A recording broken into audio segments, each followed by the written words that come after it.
Wow. Loud in my ears. Jimmy, maybe I cleaned my ears last night or something. I don't know, but everything's sounding pretty loud here. Maybe it's just because Neiman's back at the desk, putting words in here. Everything just percolating through my skull right now. Woo, baby. What's up, nation? Hey, today we're going to break down the 45-second morning affirmation that don't suck. Yeah. Not even a minute. Holy smokes, man. 45 seconds you can have an affirmation that gets you up, gets after it, and that quick fire mindset reset that you can actually believe in. Hey guys, is my audio okay? Jimmy, Melissa, it just sounds so loud. Holy smokes, man. Maybe I should just turn the volume down over here in my ears. Maybe I've just got a little younger. Oh, I know. Hey guys, I got a secret for you. You guys want to live longer? Get your wife lifting weights. Yeah, the ultimate longevity training. Yeah, having your beautifully awesome, exceptional wife lift weights regularly. Yeah, that'll make you live longer. Yeah, not yourself. Get your wife to live longer. If your wife lives longer, you're going to live longer. Yep, true story. Oh, baby. Yeah.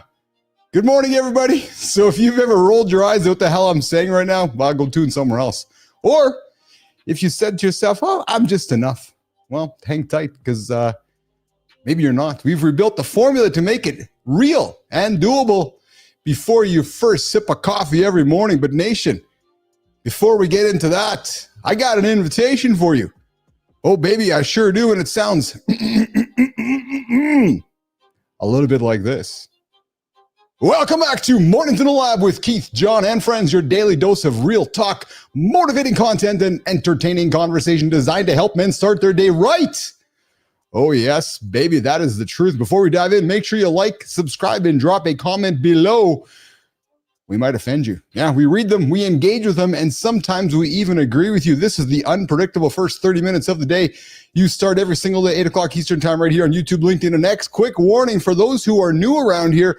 This is an R-rated, sometimes X-rated experience, and we tend to offend people from time to time. So if you're offended easily, yeah, well, go find a different show. Yeah, true story. And whatever you do, don't hit that snooze button, or if you do, you're going to be 9 minutes behind the guy who didn't. We don't have snoozers on this show. Snoozers in our world are losers, and losers don't show up here. We create, we breed, we manufacture winners here in the lab. We're going to kick off with something every family and every company should care about. More men are taking paternity leave. Yes, true story. Oh yeah, or better yet, true motherfucking story. And the data said that's not a career killer. It's about time. It's about time the guys are out there raising the kids and sending the women to work. Oh my goodness, did just Keith offend a whole generation of folks? Yes, the women got to get to work. No, the women should stay home. Hey, Jimmy, let's cut this one up later. The women should all stay home, Melissa.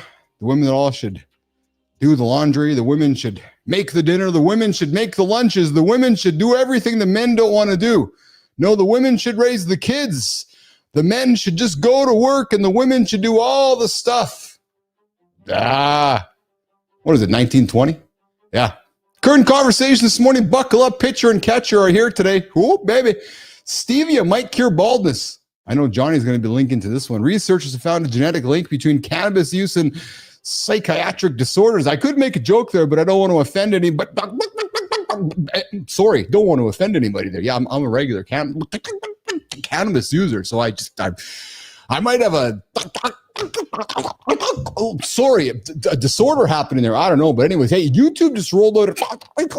Sorry, guys, sorry. So yeah, must have been that sativa last night.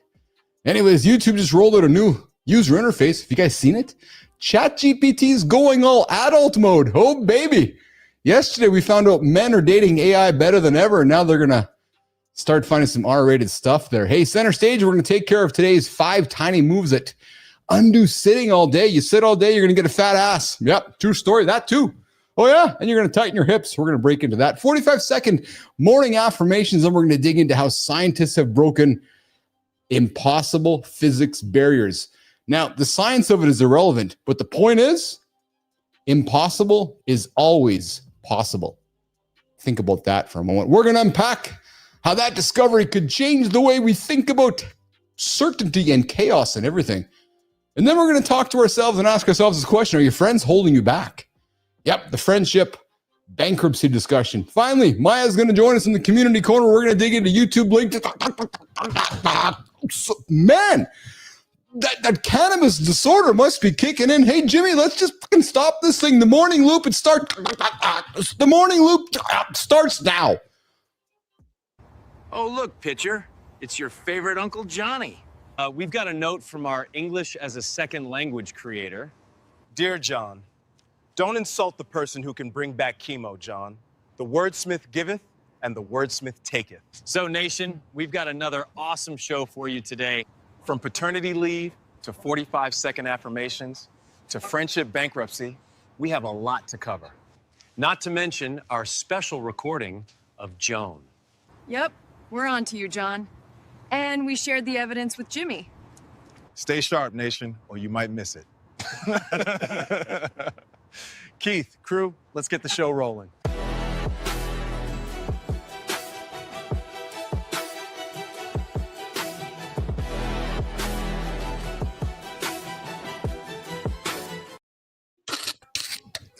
Those poor bastards.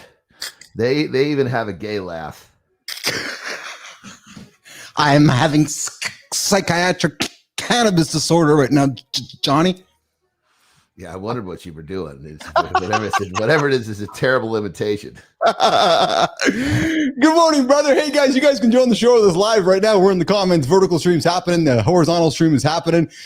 And if you're not showing up on the show live, well, I don't know where the hell you are. Come hang out with us every single morning, 8 o'clock Eastern time. Myself, I'm the handsome dude, the handsome chief. They call Keith Billis, and that guy over there is the handsome bald dude, the big guy from my other mother. His name is Jon Andersen. What's going on, Mr. Blur Guy? I was excited to see you here today. What's up, bro? Looks like a camera just blurred me out again. Damn. I think so. You want to go do a reset? I leaned in. I saw. It focuses when I do it. Yeah, I'll be right back. Yeah, you do that. Yeah, do it on both of them. Yeah, I think so. Yeah. Both of them. Yeah. Right John's back. gonna reset himself. He's got blurry. He's got blurry. Yeah, good English this morning there, Mr. Billis. It's funny because I think my eyes have been getting blurry here. I don't know if we're in the back half of my 53rd year. Yeah, yesterday I wasn't seeing very well. True story, Jimmy. Yeah, I actually went to the bathroom, took my contact lens out and switched them around. I thought maybe because I got two different prescriptions, two different eyes, and I thought maybe I was a little crooked. I was like seeing backwards. So I looked at my license. The problem was I couldn't read it. It's like, fuck. So I made the font bigger. Oh, yeah. Are you one of those guys? Hey, are you nation? Are you one of those guys that like to put the big font? Hey, Holroyd, are you a big font guy on your phone? Are you that guy sitting in the arena or sitting somewhere out at the bus stop, or I'm sitting in your car and on the back seat and you open your phone up and I can see your font from the car over there? Are you that guy? Hey, Johnny, are you that guy with your phone? Are you a big font guy? No. I will not do it. It makes it harder for me to read because I have to change lines too much. One of my challenges with reading, when I go from one line to the next, I follow the line or do I read the first one over? I just don't want to do it because I don't want to admit that I'm kind of old. So, because it seems like it's just like an admission that that shit's gone sideways, brother. Dude, you got to lean into that. I know. Speaking of leaning in, you're 53 years old, and I'll whoop the shit out of fucking 33-year-olds. Dude, you and me both. And I got to just put this on the table. Not here to brag, just here to be happy and excited. Telling you, man. I think the ultimate. So, men, I just realized something, Johnny. Men who want to live longer do not need to go to the gym. They need their wife to go to the gym. That's the ultimate longevity training. Brother, I'm telling you, my wife's been just crushing it in the gym here, and she's making me live longer than ever, dude. I'm living longer again after yesterday. I'm just living longer just because, and I'm thinking about living longer again today because you just can't stop doing squats and deadlifts and all that great stuff that create an awesome female physique, John and Marty. So it's making me live longer, man. I'm telling you right now. It's the secret. Well, I suppose there's a lot of secrets to getting laid, you know?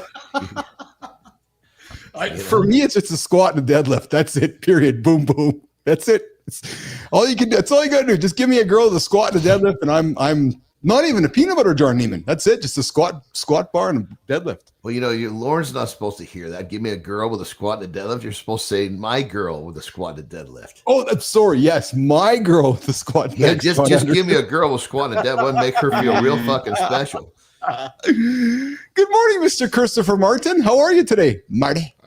Great, man. How y'all doing, man? Oh, I think Marty's got a little bit of an edge here, Johnny. Something's up with Marty. I What you mean? I didn't What's catch that. He looks like he's chilling to me. Okay. Just wondering if. I think you're so fucking sped up. I think you're just not seeing what's going on around I you. am actually pretty sped up today. Yeah, actually, I'm a laid back dude, man. My bad, Keith. He was fucking wiping himself down with a towel like he was fucking losing I his mind am. 5 minutes ago. This I guy, got man. to the show today. Jimmy's like, "Get that towel, man." I'm like, I know. Marty, how was your last 22 hours, brother? It's been pretty good, man. Productive. Yeah. Trained Mom Dukes yesterday. She was killing it. I don't know if you seen my mom on the story. She's been crushing it in the gym. Awesome. Yeah. She's 59, but she looked like she's 39. And she listens to you, eh? And I mean that as a compliment because you know how some folks that are in our circles don't listen to us, right? But she's taking it. Yeah, you went out there, Keith. Yeah. I'm sorry. She's taking it in. She's listening to you the whole time. Yeah. Oh yeah, for sure. Yeah, she's crushing it, man. But other than that, man, just kicking ass, like Johnny says, you know. Nicely done. All right. Well, listen. I think Sterling and Preston got some stuff for us to talk about today. Boys, what's at the conversation desk for us to chew on today?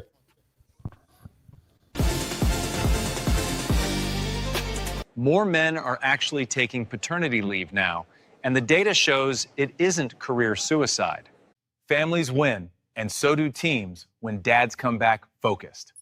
Let's talk about what changed the most. If you sit for long hours, we've got the fix. The boys have 45-second affirmations you won't cringe at. Or so they say. A new experiment just challenged what most of us learned about measurement limits in physics. If your circle drains more than it deposits, that is a problem most men feel but avoid naming. We will walk through a simple way to audit your friendships without drama and set boundaries you can actually keep.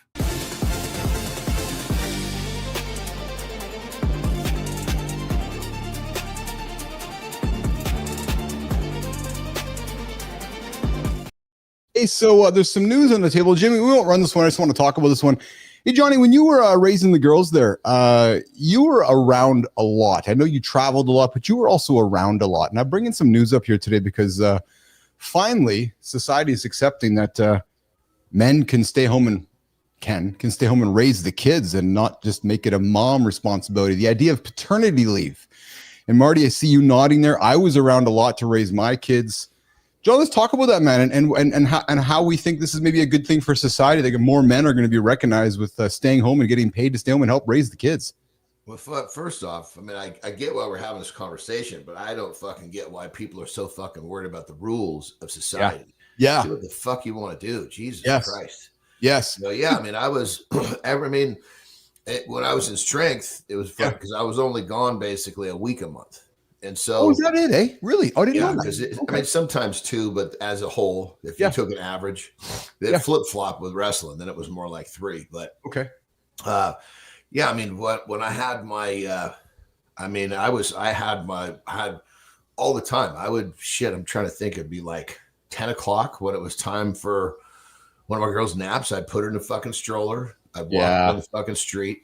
You know, it was fucking great. I mean, a lot of times I'd connect with them moms as they're walking their kids and shit. And, you know, I never fucking felt weird about that. Are you kidding me? It was fucking great. It's incredible that there still is a stigma or still a Well, question. it's because there's fucking a stigma with all these insecure motherfuckers. It doesn't make a difference what someone says. They get all fucking butthurt. It's hard to argue with that. Marty, I couldn't even imagine if I worked with you and I said to you, hey, I'm having some kids and I need to take some time off. If you questioned me why I needed to do that, again, like as a boss or a leader, could you imagine that still happens today, Marty? Yeah, man, that's insane. You know, Isn't it? I don't know why. Yeah, I don't know why people act like the dads can't be involved too. You know, and then it's like the dad ends up being the villain all the time. You know. Yes. But now they're mad that the dad wants to be, you know, a part of the kid's life. And that's one thing I want to do. I want to be active. I want to be involved. So I don't want to put everything on the mom. And I feel like that's how a lot of relationships end up starting their problems, and then it leads to divorce. There's no question though. And John, let's go here. Is you're married, I'm married. The idea of a role, like you have a role and Terry has a role. Because Marty's talking about just kind of alluding to the idea of a role. Now, I got to assume, John, there's certain things you do, certain things Terry does, and that's just how it is. Whether you guys decided on it, whether it was from being raised a certain way, but we have roles. Agree? 100%. But I mean, there's some roles that both people are going to play. Yes. And it's like, like some of the roles we play them because I'm really fucking good at it. I enjoy it. Terry's not good at it. And she doesn't enjoy it. So it's perfect. We're happy to stay in our own lane. Yes. Kids, it's shit. We're both there because we want to be there. Yes. So yeah. But it's just fuck it. This conversation to me just points out how, I don't know. It just points out how the average man is so swayed by the rules. And this is why the average man is fucking stuck. And Johnny, I put it on the table because I still, to be frank, I'm actually surprised we're talking about it, Marty. Like it's actually a thing, right? The fact that it made like a headline and the fact that it's been news and the fact that people are talking about it, because to some folks, it's like, oh, this maybe, I don't know, should we do this? So I'm with you, John. The fact that there's actually, I can't believe that we're, leaning into this whole concept that men can take paternity leave. So it's great that we're talking about it. Hey, let's tell you what we're talking about, Johnny. Stevia. Even one step further, just the fact that someone's created their life where they have to fucking take leave.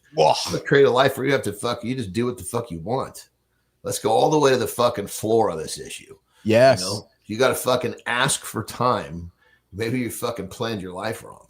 So, but let's be honest. Like, not everybody has that opportunity, right? So, and that, John. I know that. Hold on. No, they all had the opportunity. They didn't have the fucking balls to try. Oh, you know what? You corrected me. Yeah. No, I can't walk back on that because we all do have the opportunity, whether you want to choose. Yes, we do. Yeah. No, you're absolutely right. You are. And you know what? I'm going to say something that people are going to bark at me at. The guy standing on the corner begging, we talked about 2 days ago, also has the opportunity. So I'm wrong. You are absolutely correct. It's what we want to choose to do with that opportunity, and whether we want to surround ourselves with people to help us get to that opportunity. And actually, in many ways, and I'll call it my brother here, Marty, in a positive way. Marty's been on his journey. He's growing his life, creating his career, and was going on a path, running a gym, and recognized during that journey that, you know what? I don't want to work for somebody else. I want to work for myself. So he's making the changes to his life so he can create his own opportunity. And that's the difference there. So well said, Andersen. Yeah. And it goes back to just, unfortunately, we're all groomed.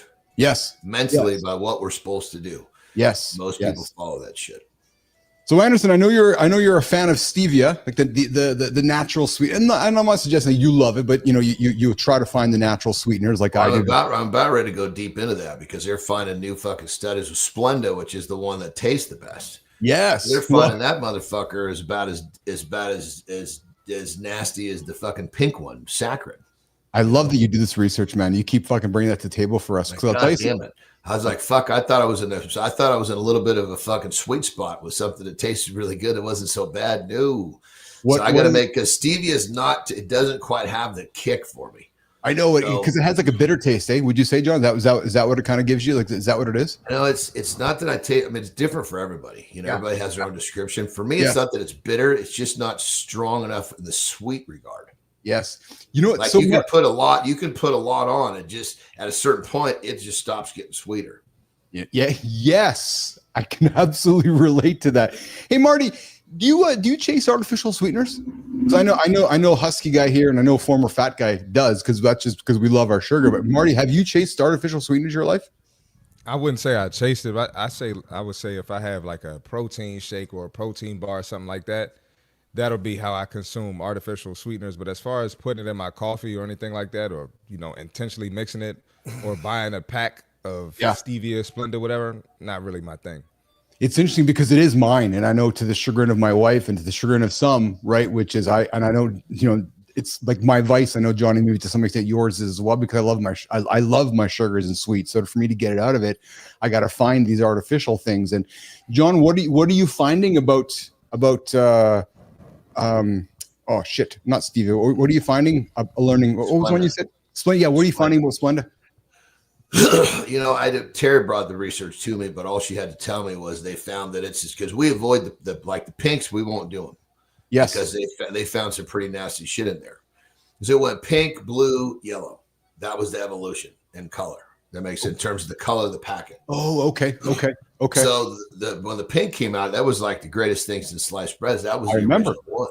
I remember. Then they found out. I mean, granted, the tests that they do, like in rats, like they're just. I don't even know if a person could consume as much as it took to give that rat cancer, but it's still clearly moving that direction. Interesting. Right? So then they came with the blue, and the blue actually tasted better, and it was supposed to not be as harmful. So boom, make the switch, and every time they come out with a new color, it's the same fucking thing. And then when it came out after Splenda, I think, or maybe it was right at the same time, it was stevia. Yeah. And I tried it, but it just didn't have the same kick, so I stayed with Splenda because it supposedly was okay. Yeah. But here's the interesting thing. This is crazy. Yes. I do this every year, and I'm about ready to do it right now because I'm about ready to make the switch. So I take 1 week where I say, okay, boom, today's the day. None of any kind. You do, and dude, the amount my fucking palate readjusts, I would say probably about 6 to 1. Yeah, I know what once took 6 fucking packets, now we'll take 1. I know what you're talking about with that when it comes to resetting and just making it unbelievable. Yeah. It's I don't know if I enjoy doing it, but I know exactly what you're talking. It's so John, one of the reasons I do not put sweetener in my coffee is because I know that if I did, it wouldn't be good for me. I'm like, nah, you know what? I'm staying with black coffee. Marty, I see you nodding because it'll be 3 in every cup, baby. 3 in every cup, which should be 1. Yeah. I can't, Marty, I see you nodding. I just can't do it because it'd be too easy for me to do it and just stay there. I'm the same way, man. I don't put anything in the coffee. No. I'm just gonna need it every day. So yeah, I just do straight black. Yep, 100%. Yeah, exactly. So, speaking of coffee, I forgot to tell you, they got Tim Hortons in Texas, Keith. There you go. Yeah. So I'm starting to see them in America. There you go. That's awesome. Hey, so speaking of stevia, Johnny, stevia may hold a surprising key to faster hair regrowth. Researchers found that stevioside, a compound from stevia, is dramatically boosting the performance of Minoxidil, the most common baldness treatment. So I don't know if you've ever been around any of those treatments. I'm not suspecting or suggesting that you have, but there's some product around that, and stevia is helping guys grow hair back. Dude, it was funny you say that because literally I saw something yesterday. It was a big, very prestigious university that was doing the study on a peptide. I can't remember the name, but I hadn't heard of it before. Fuck me, dude. I mean, they showed you how it worked from a mechanism level. Yeah. And there were fucking guys that were like almost bald that had regrown their fucking hair back. You know what's incredible? Anderson? You and I grew up in an era where baldness was like a thing. And not that it's not a thing now, but let's face it, it's quite common to get hair transplants or hair regrowth and so forth. But remember, John, growing up where there wasn't it the hair club for men? I'm not only owner, I'm a client. That's exactly. Marty, could not. That was like you couldn't escape that motherfucker. He was everywhere. You could not turn on late night television, or you could not turn the TV on anywhere and find somebody selling John or Keith, a bald dude, John Petrocelli, good morning, Petro, selling us something to regrow our hair. And remember John, Rogaine? It was like a fucking grew weeds and shit in your hair, like Rogaine. It was just ridiculous product. That was something I never fucking worried about. When it's time, it's time. It's like, and I think I think way back when, I don't know how I got started with this, but I tended to veer away from what everybody was running towards. I tended to veer away largely because I think deep down I didn't know I was going to be accepted. You know what I mean? So it was my own way. Yeah. It was like pop culture got too pop. Yeah. Right. Yeah. I just kind of stepped away, and I'm still like that with music. I'll like something until once a song plays too much, I'm done with it. Get out of here. Yeah. You know what I mean? Oh, and for so sure. with the hair thing, it was so fucking crazy. I was like, fuck it, I'll just be bald. I adapted that when I was 9. Well, and you're handsome bald too, dude. Well, you didn't know that at the time. I mean, fuck, there comes that point where you're like, you got the fucking clippers in your hand. You're like, okay, I got to take this down to the skin to find out if I got some fucking oblong skull, you know? Every once in a while, you see some fucker, he's got a head that goes like this. I know. Yeah. I'll tell you who I think would be a handsome dude bald, besides myself, is Christopher Martin. I think Marty, dude, I think you'd be a pretty handsome stud bald, brother. I'm really telling you right now. I don't think so, man. I don't have the head shape. I don't have the head shape, man. I can tell looking right now. Your hair's short enough right now. We can see it. Yeah. Check this out. This is fucking great. So I have a client, right?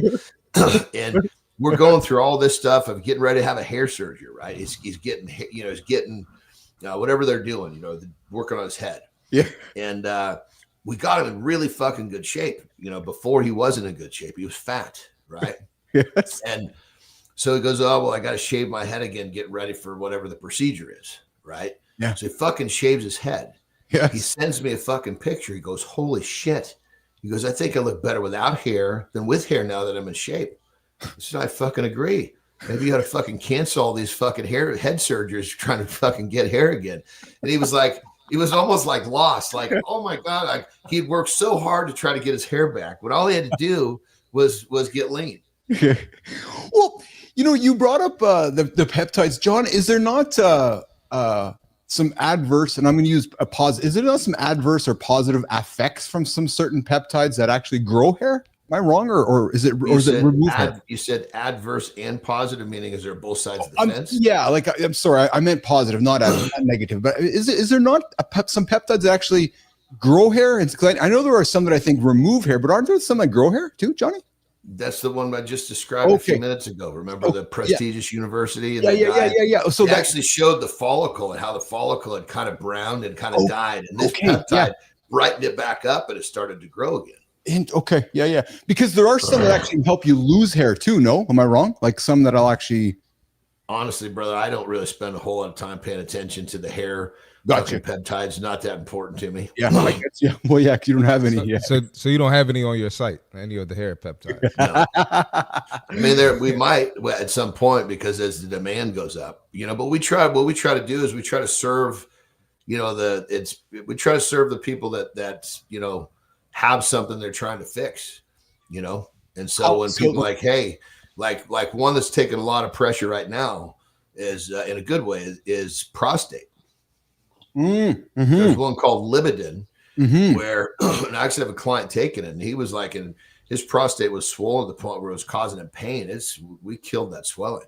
No shit. Hey, remember yesterday, Johnny, we were talking about peeing overnight. Did not pee overnight last night. Nope. Had to have my water before bed and no pee overnight last night, Anderson. None whatsoever. Marty, you're smirking. Did you? Of course. Night. Yeah. How many times? Only once. But I always get up, man. If I don't get up in the middle of the night, the moment my alarm goes off, no, I got to run to the bathroom in the morning. Gotcha. Like it's an emergency. It's like a Jon Andersen emergency times 2. That was good, Johnny. How many times you up last night? Couple? I peed a lot last night, but here's interesting. Here's why. Yeah, tell me. I fucking fell asleep at 6:40. Dude, good for you. No, I was I have a fucking choice, man. The leg workout fucking whooped my ass, man. Between that and buttoning this place up, I was fucking tired, man. I ate and I sat down and I was like, holy shit, my head is fucking nodding. So I just went to bed. Good for you. And listen to yourself. I slept. What's that? No, I was saying, listen to yourself. When my head started nodding, it's time to put the phone down and go to bed. Well, dude, at that point, there's no phone in the hand. I was literally just sitting down. I just literally sit down because after I eat, usually just before bed, I learn. I watch something and learn. Right. So I was watching some market activity and I couldn't even stay awake for that. It's always interesting to me. Yeah. Like the manipulation that's going on right now with the dollar and all this shit is fucking crazy. Yes. Good morning, everybody. Hang out with Keith, John, and Marty here on Mornings in the Lab. Good morning. Good time. I see you down there. I see you, Petro, Tom Ritchie, Matty Roof here. 7:30. Kindness Rising. We started the chat here about maternity leave, and Petro's got a comment here, guys. Maternity leaves will grow longer as men recognize that paternity leaves are usually not long enough. And then what they'll learn, John, is that they should go get their own job and build their own career and build their own bank account instead of somebody else's bank account. And then Tom Ritchie comes back and says, from the greatest cannabis podcast on the planet, Legacies podcast, Petro's onto something there. Couldn't believe the delta between USA and Canada on paternity leaves. Yeah, there's a big one there. And then Roofy comes back and says, I'd be interested in those stats. Paternity leave was not an option 20 years ago. Speaking of cannabis, Johnny, with Tom Ritchie here, big new study shows your genes may influence whether you use weed and how much. 130,000 people were studied, and that's a big study. And they found that would make sense, though. Like just the difference between how it affects you and I. Yes, is so massive. Yes, yeah, and they found 2 key genes, CADM2 and GRM3, are often linked to trying cannabis and using it more often. The research found links between cannabis use genes and physical health problems. The takeaway, the genes don't decide your choices, but they can influence how your brain reacts to drugs and who's more likely to struggle with addiction. The idea of genes is fascinating to me, right? How you can be predispositioned to somebody, Marty, just by what you've been born with and you have no choice. It's fascinating. Yeah, but then, forgive me, I'm having a brain fart. It's epigenetics. We have the ability to alter this shit. Yeah, we do, don't we? Yeah, we do. So anybody that says, "Oh, that's just it's in my genes," that's because you've accepted that, and you're doing the same dumb shit that the fucking generations before you are doing. Yeah. So, Keith, did your parents use cannabis, or your dad?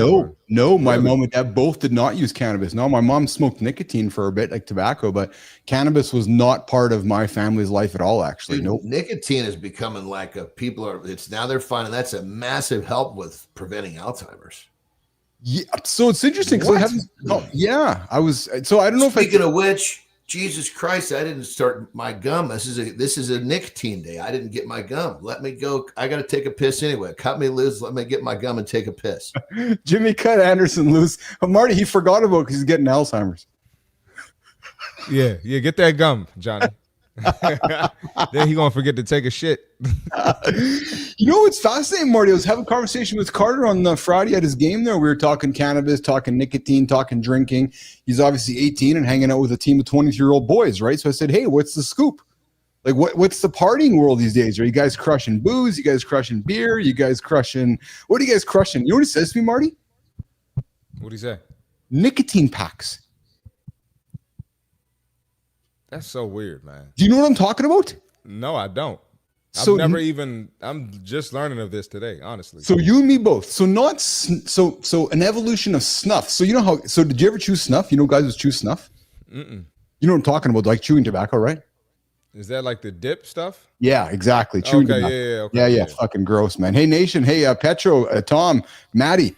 Good time. You guys, Bernard, Holroyd, you guys do any chewing tobacco over your time? I tried it growing up, Marty, because my family, the farmers, all chewed on chewing tobacco, and fucking gross, man. You put that shit in your mouth and you suck on it. Well, apparently the evolution of it is these nicotine packs. And I was like, so Carter's telling me all about it. Like, there's packets of nicotine. You put them under your tongue, you put them in your mouth, and you suck on them. It relieves. Well, I asked Johnny about them because Johnny chews a nicotine gum. But yeah, I guess like they're like, so that I guess is the fun. Is that they'll suck on these while they're playing the game too, while they're on the ice playing hockey, they're sucking on this nicotine pack in their mouth. That's crazy, man. Because I remember, like, I was probably say like high school, even in college. Most of the basketball players are black, but like baseball would be a lot of the white boys. The white boys would do that, and we'd be like, we're not doing that shit with y'all, man. So I never really had friends that did that, unless they played baseball or a different sport. But I'm just learning this. This is still new to me. So interesting. So I knew Marty. The boys in our nation would put their hands up. So here we go. Tom Ritchie, Legacies podcast. Horrible stuff. Zins pouches. That's exactly what it was, Rich. That's exactly what Carter told me. Zins pouches. And now cannabis has it available. You actually try the cannabis ones, Tom. It's the delivery system, dude. It's all about the delivery system that fucks you up. So John, the nicotine itself is fine. Things.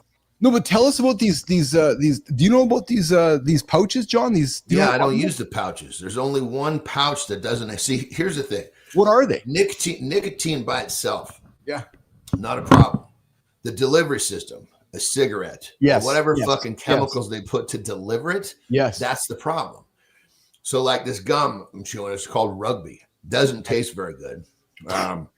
It's not for enjoyment in terms of the flavor. It's to deliver this shit. About taste.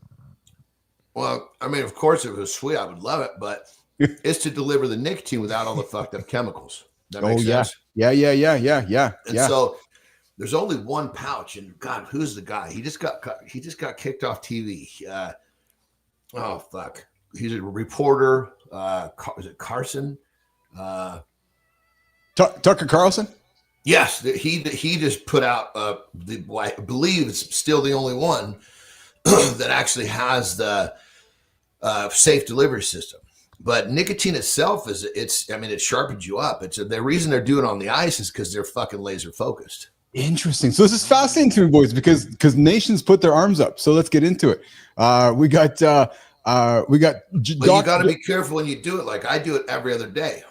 As you do it every day, next thing you know, you got fucking 15 pieces of gum in your mouth to achieve the same thing as 2 weeks ago.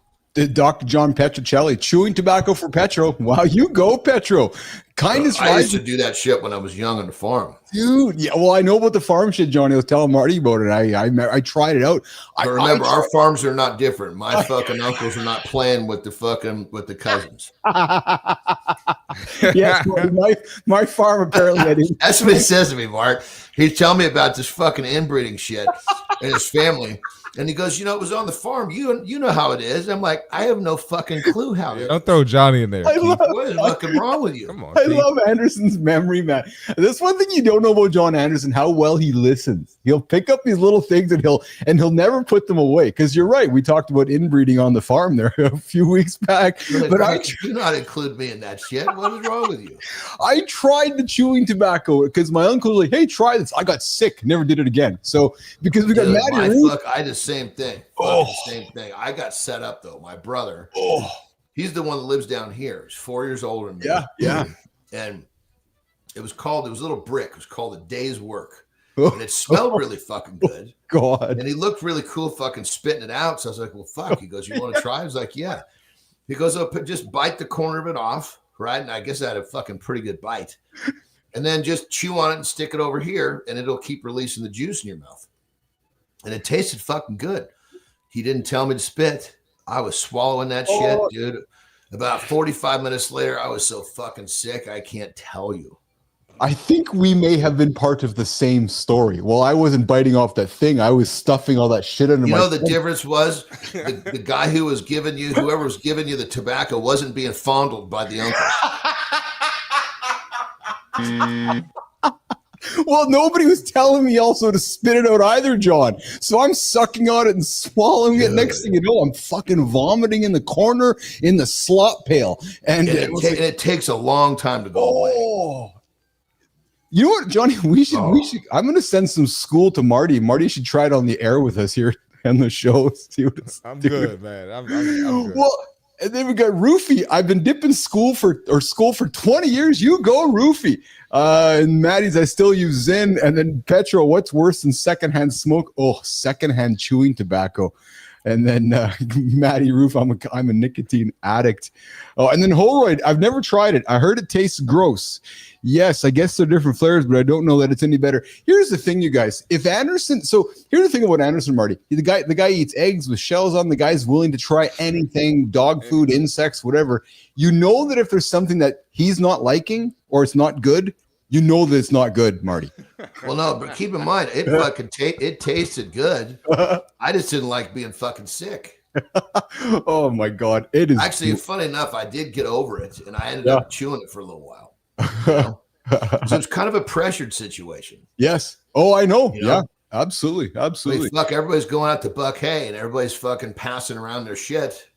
You know, and so it's just kind of one of those things. You just kind of did it. Roofy jumps in and says, here's some fodder for real conversation. If there's no context to what I'm going to say next, everybody's going to wonder. Not only did I dip the stuff, I also swallowed. Yes. Well said, Roofy. Well said. Dude, if you're chewed enough where you can swallow that shit, there's very few people that can do that. That's hardcore. You have a gut of steel, man. You have a gut of steel. Well, and the thing is that shit, I mean, it's bad enough on your lip.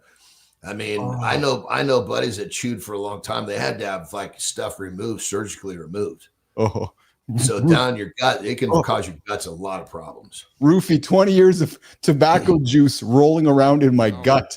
Yeah, that's a wonderful thought first thing in the morning, Roofie, with your black coffee. Well, here's the thing. I don't know this for sure, but I would guess this. You know, 75% of our serotonin is released in the gut, but our gut health has to be on point. Yeah. So by swallowing that shit, I would bet my left arm that you're pretty much giving away half of your serotonin production. Interesting. Yeah. Interesting. And serotonin is a much better fucking compound than nicotine. Hey guys, YouTube, it's got a major upgrade. I don't know if you noticed yet, but I know we're all YouTubers here on this show. Speaking of YouTube, I got something I want to drop on the table quickly for a second around YouTube. It's rolling with a big update, guys. So there's new updates happening. You're going to see a new look to the platform, new controls to the platform, threaded comments, voice replies. There's much more happening, and I know it's important to us three because we're all YouTubers. Maddie, it's important to you too. But I do want to tell you guys something else, and I'm just going to kind of dance around it because I haven't read the full report. I have I have an investment in a big media company out of Toronto. Interesting shit, Marty. What if, right? I've talked about it before. And we got our investor report last night, Johnny. And the trends in the media space, especially on the YouTube side, is less and less emphasis on solo creators and more emphasis on media type companies, right? So say that again. So YouTube is giving more visibility to like the bigger companies.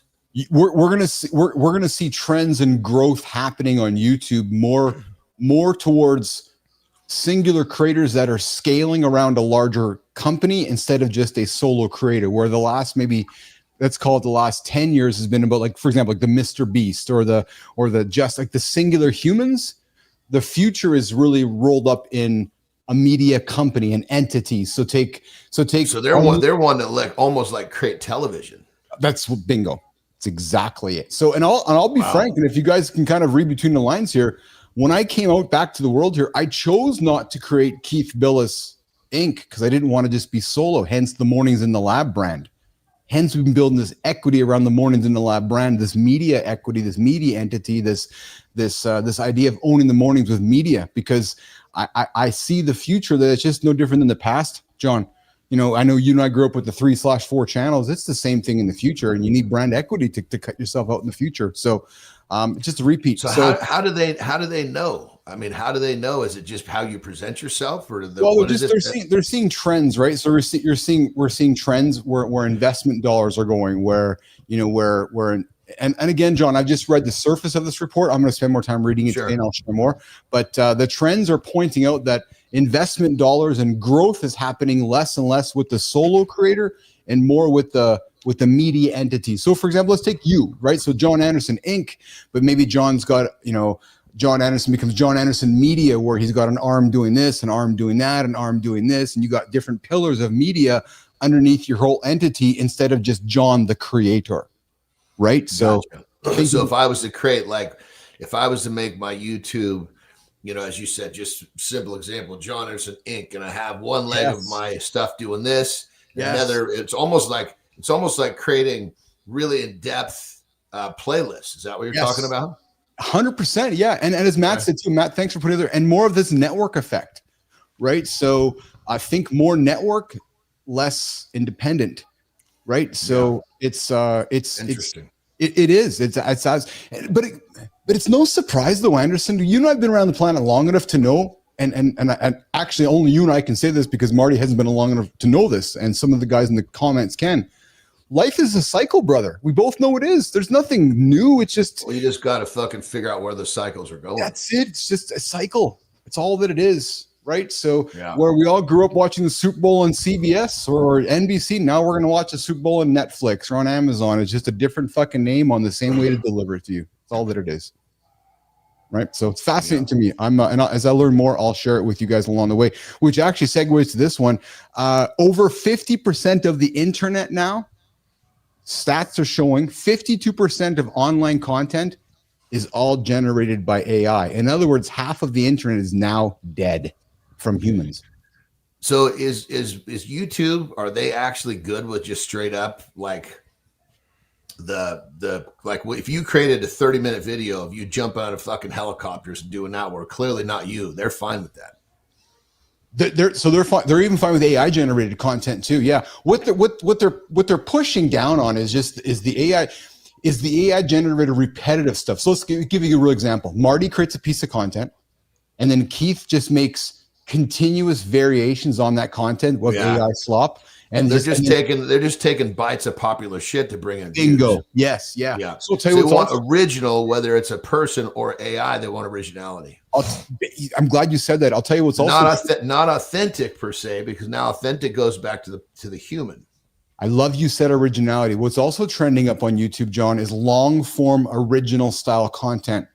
Right. So yes, we all live in a world of shorts, and we always talk about you got 1 second to get somebody's attention. But here's the reality: statistics are showing us if I can get your attention, then you will lean in, if you like the content, into long form content again. So Marty, as you're creating content again, John, as you are as well, as we continue looking to the future, that long form content is again, John, it's back to the cycle, man. It's coming back again, right? Which is that, I want to, because what's happened is that we're so used to fast that we're like, okay, you know what? I just want to sit back and enjoy something for a few minutes and just get into it, right? And people are looking for that again.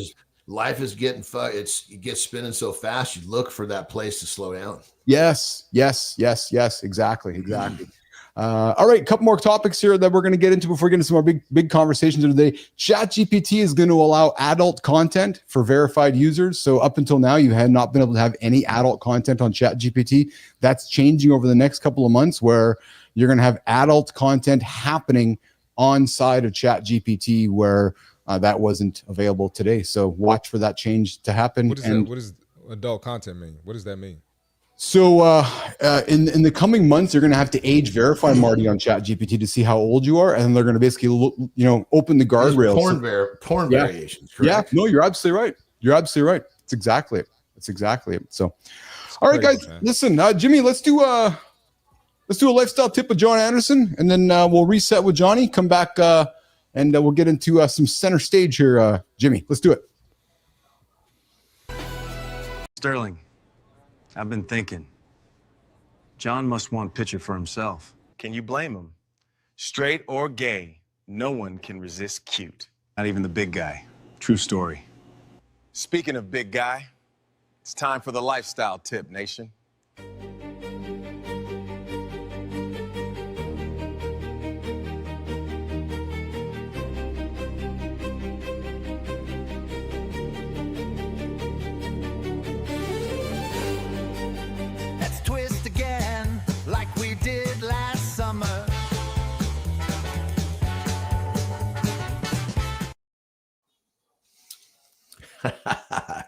I love it. The gay boys are trying to throw me off before my segment.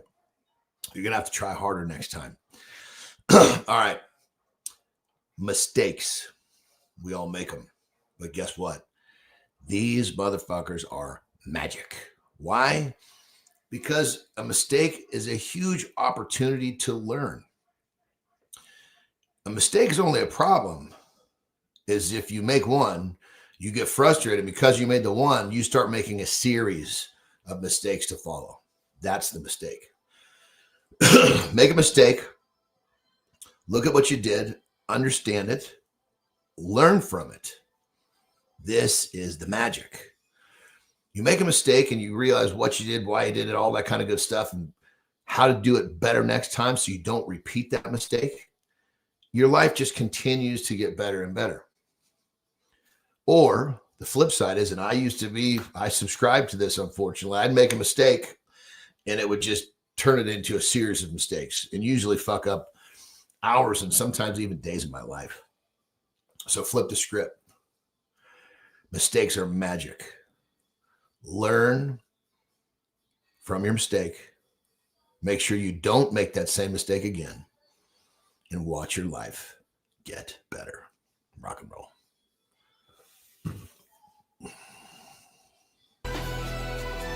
What if the greatest threat to your daily vitality wasn't some grueling workout you skipped, but the very chair you're sitting in right now?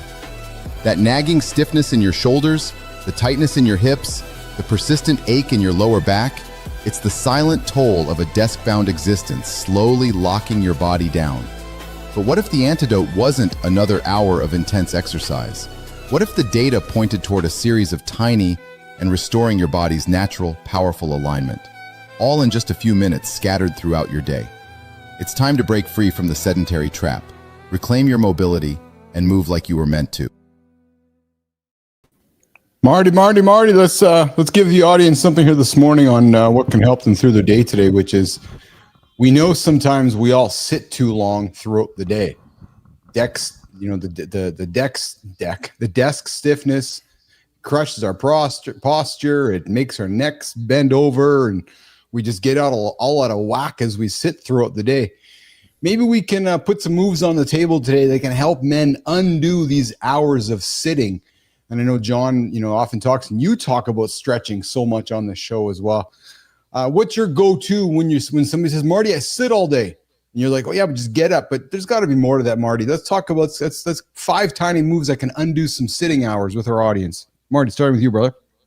Well, first one, you can walk. Yeah. Get up, walk, take a meeting on a walk. Just walk for, some clarity. Get up from the desk, take a break from work. But walking is going to be the go-to that you can always do. So there's no excuse not to walk. So that's definitely a place to start. The one that I like to talk about, and Jon does too, and it came up this weekend because my uncle is aging really fast, and it's just the idea of squatting and being able to go to the bathroom, right? And Jon, just throw something on the table here. Somebody listening right now, like just getting up and squatting at your desk, even every hour for a few times, right? Like just getting in that habit. It seems so. Yeah, I think for most folks, Jon, we don't think about it because it seems so menial. It seems so unimportant at the time. But yet at the time, over time, it becomes so important. And I really want to beat this drum because we wake up at 70 or 80 and go, holy fuck, I can't really sit anymore because I haven't been squatting. Johnny.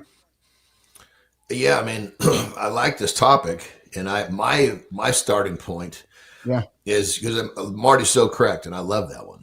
But that requires a first step. And many people are not good with that. So I think the place that, and I do it all the time.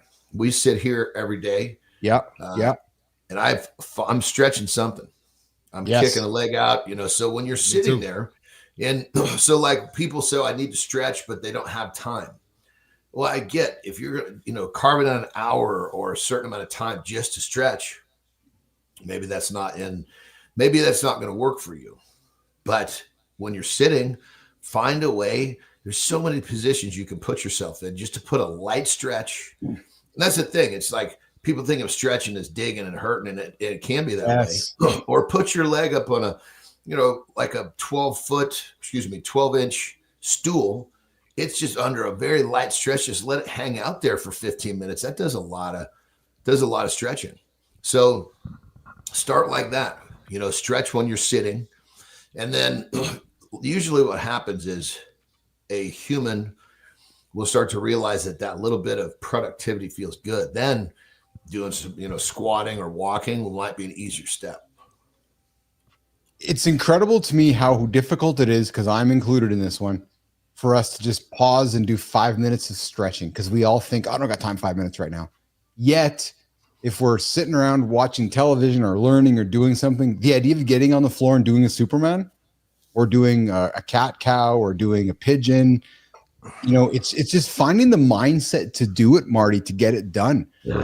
Right. And that to me, I think is the biggest challenge for us as humans, because stretching is not difficult. It's just believing that it's helpful as we go through our day. Well, listen, I mean, people go ahead, Mark. Thanks, man. I was going to say, people put, they put a TV show as part of their day, right? Yes. They might put the Eagles play tonight. Let's watch the Eagles tonight. Well, if you want to watch the Eagles for 2 hours, you can stretch for 5 minutes. So it's all about priorities at the end of the day. That's so good, Mark. When I was a kid, once I got bit, so to speak, I want to be this big, strong guy. Yeah. When I would watch TV, every commercial, I would have to do 10 of sit-ups or 10 of push-ups. So I would basically use those. And sometimes you got these short fucking commercials stacked up, and I'm still knocking these things out when the game comes back on. But it makes a big difference. It's Marty, I've spent time at Focus with AJ at the gym. They're watching the teams stretch together. And I was thinking about you, the Eagles are playing, right? Guys get together. It's almost like, it's like trying to find a way to encourage the boys. I'm not saying put the beers and the Cheetos aside. Of course you should, but it's like, hey, let's sit down and watch the Eagles game together and do a stretch together. You know what I'm saying, Marty? It's like, let's put the game on. Let's all do a stretch while the game is on. And it's too bad that we can't adopt that mindset. We can, but it's too bad that it's not often considered as a mindset. You follow me, Marty? Would you say, let's come on over, watch the Eagles game and do a stretch? Nobody does that, Marty. You know what's crazy, man? People will look at that like it's weird, but they won't look at the Cheetos and Dr. Pepper as weird, Well, that just tells you you're fucking hang out with the wrong people. Well, it's good because we're going to get into the conversation about friendship bankruptcy here in the second hour here in a few moments, because maybe that's what it is, Marty, which is like, okay, I'm going to invite 10 guys over to watch the Eagles game for a stretch party. Nobody's showing up, Marty, because they all want the Cheetos, right? That's right. They'll show up for a pizza and Hennessy party, though. That's correct. That's pretty that's exactly it. That's exactly it. So, or a nicotine party. Or a nicotine party. Yeah. Well, if you were doing nicotine, you probably want to do something. It would make you want to do something. That's the whole point behind nicotine. Yes. There you go. So, guys, here's my invitation for you today. And the reason I put this on the table is to create awareness, because nothing here is. This is obvious, but it's awareness that we need to get in front of what's obvious. You don't need an hour, you need 6 minutes and a decision. So nation, show up, reset, repeat. Yeah, like perfect example. That I just had.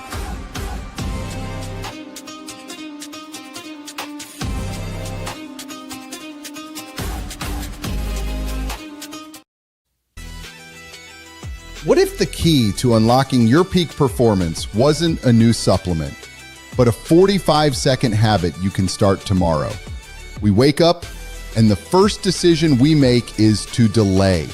Research into habit formation in neurology confirms that a small, repeated verbal cue can create a powerful psychological shift, hardwiring your brain for victory. It's about a simple, repeatable script that builds unstoppable momentum before your feet even touch the floor. The war against mediocrity is won in the first minute of the day. Good morning, everybody. Good morning, everybody. Welcome back. Hour 2 is happening right now with Keith, John, and Marty here on Mornings in the Lab. Hey, if you guys are late, we talked paternity leave in the first hour. We talked about stevia might actually help you regrow your hair. Half the internet is now AI slop. We just talked about tiny moves to help you get your ass off the couch and get that stretching going on. Stick around, guys. Hour 2, it's going to get better. We're going to dig right now into a conversation around morning affirmations that don't suck. True motherfucking story.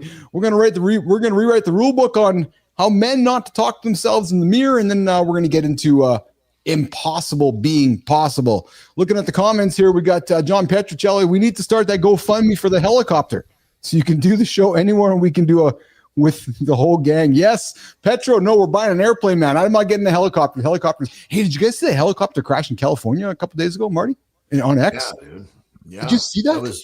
That was right by one of my buddies, Justin Wenzel's house. No kidding. Yeah, that's just the way that it fell out of the air. Well, you know, and somehow a kid got trapped under that fucking helicopter. What? Yeah. Dude, it just fell out of the air, Marty. It was just fucking crazy. Yeah. Well, you saw it, and it actually hit a couple palm trees on the way down. I know. It looked like it broke its fall a little bit. I think it did. But I mean, yeah.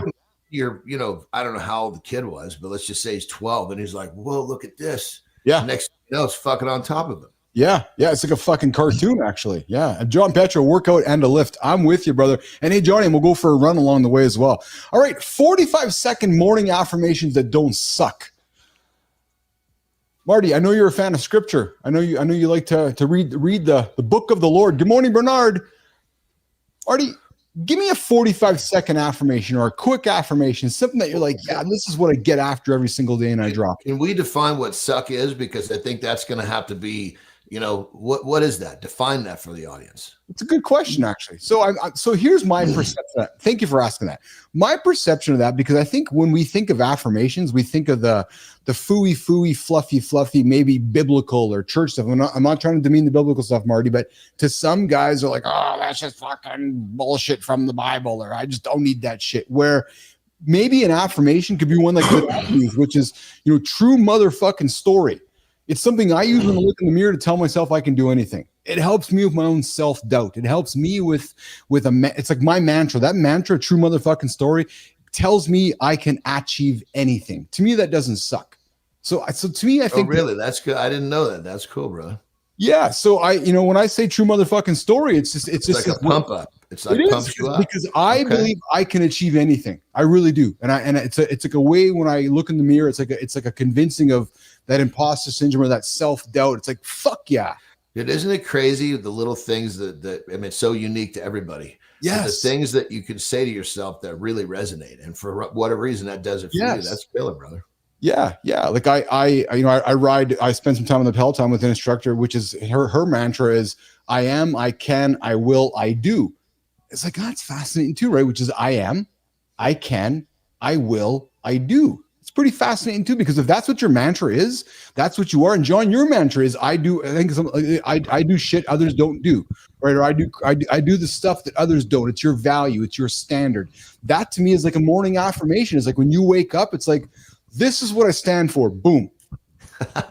It's because when you take on the identity that you do, yes, it changes shit. Like I was talking to a buddy of mine about some of the new ventures I'm going in my new business about going totally vertical. Yeah. He said to me, he goes, it's about time. He goes, you mentioned that to me 2 weeks ago. Like, that's a long time for you. You know, but I mean, we're talking about a massive undertaking. Yeah, because he's like, normally when you say something, you're in motion when you're talking about it. Yes. And I was like, well, fuck. I mean, it's just there's a lot to that. I needed to make sure that I was, not biting off something that was going to fucking choke me on the way down. I think people underestimate the power of self-affirmation. John Petrocelli, self-affirmation. I was born to do this, and I'm going to knock the motherfucker out of the park. I like that. Because Marty, if you say it, that's why I've been such believing in the show and what we do. Because when I say it here and I say it to you guys, I better fucking follow through on it. It's intentional. Yeah. Like it's once you train yourself, once you say something, it's done. It's done. You're starting. Yeah. Yes.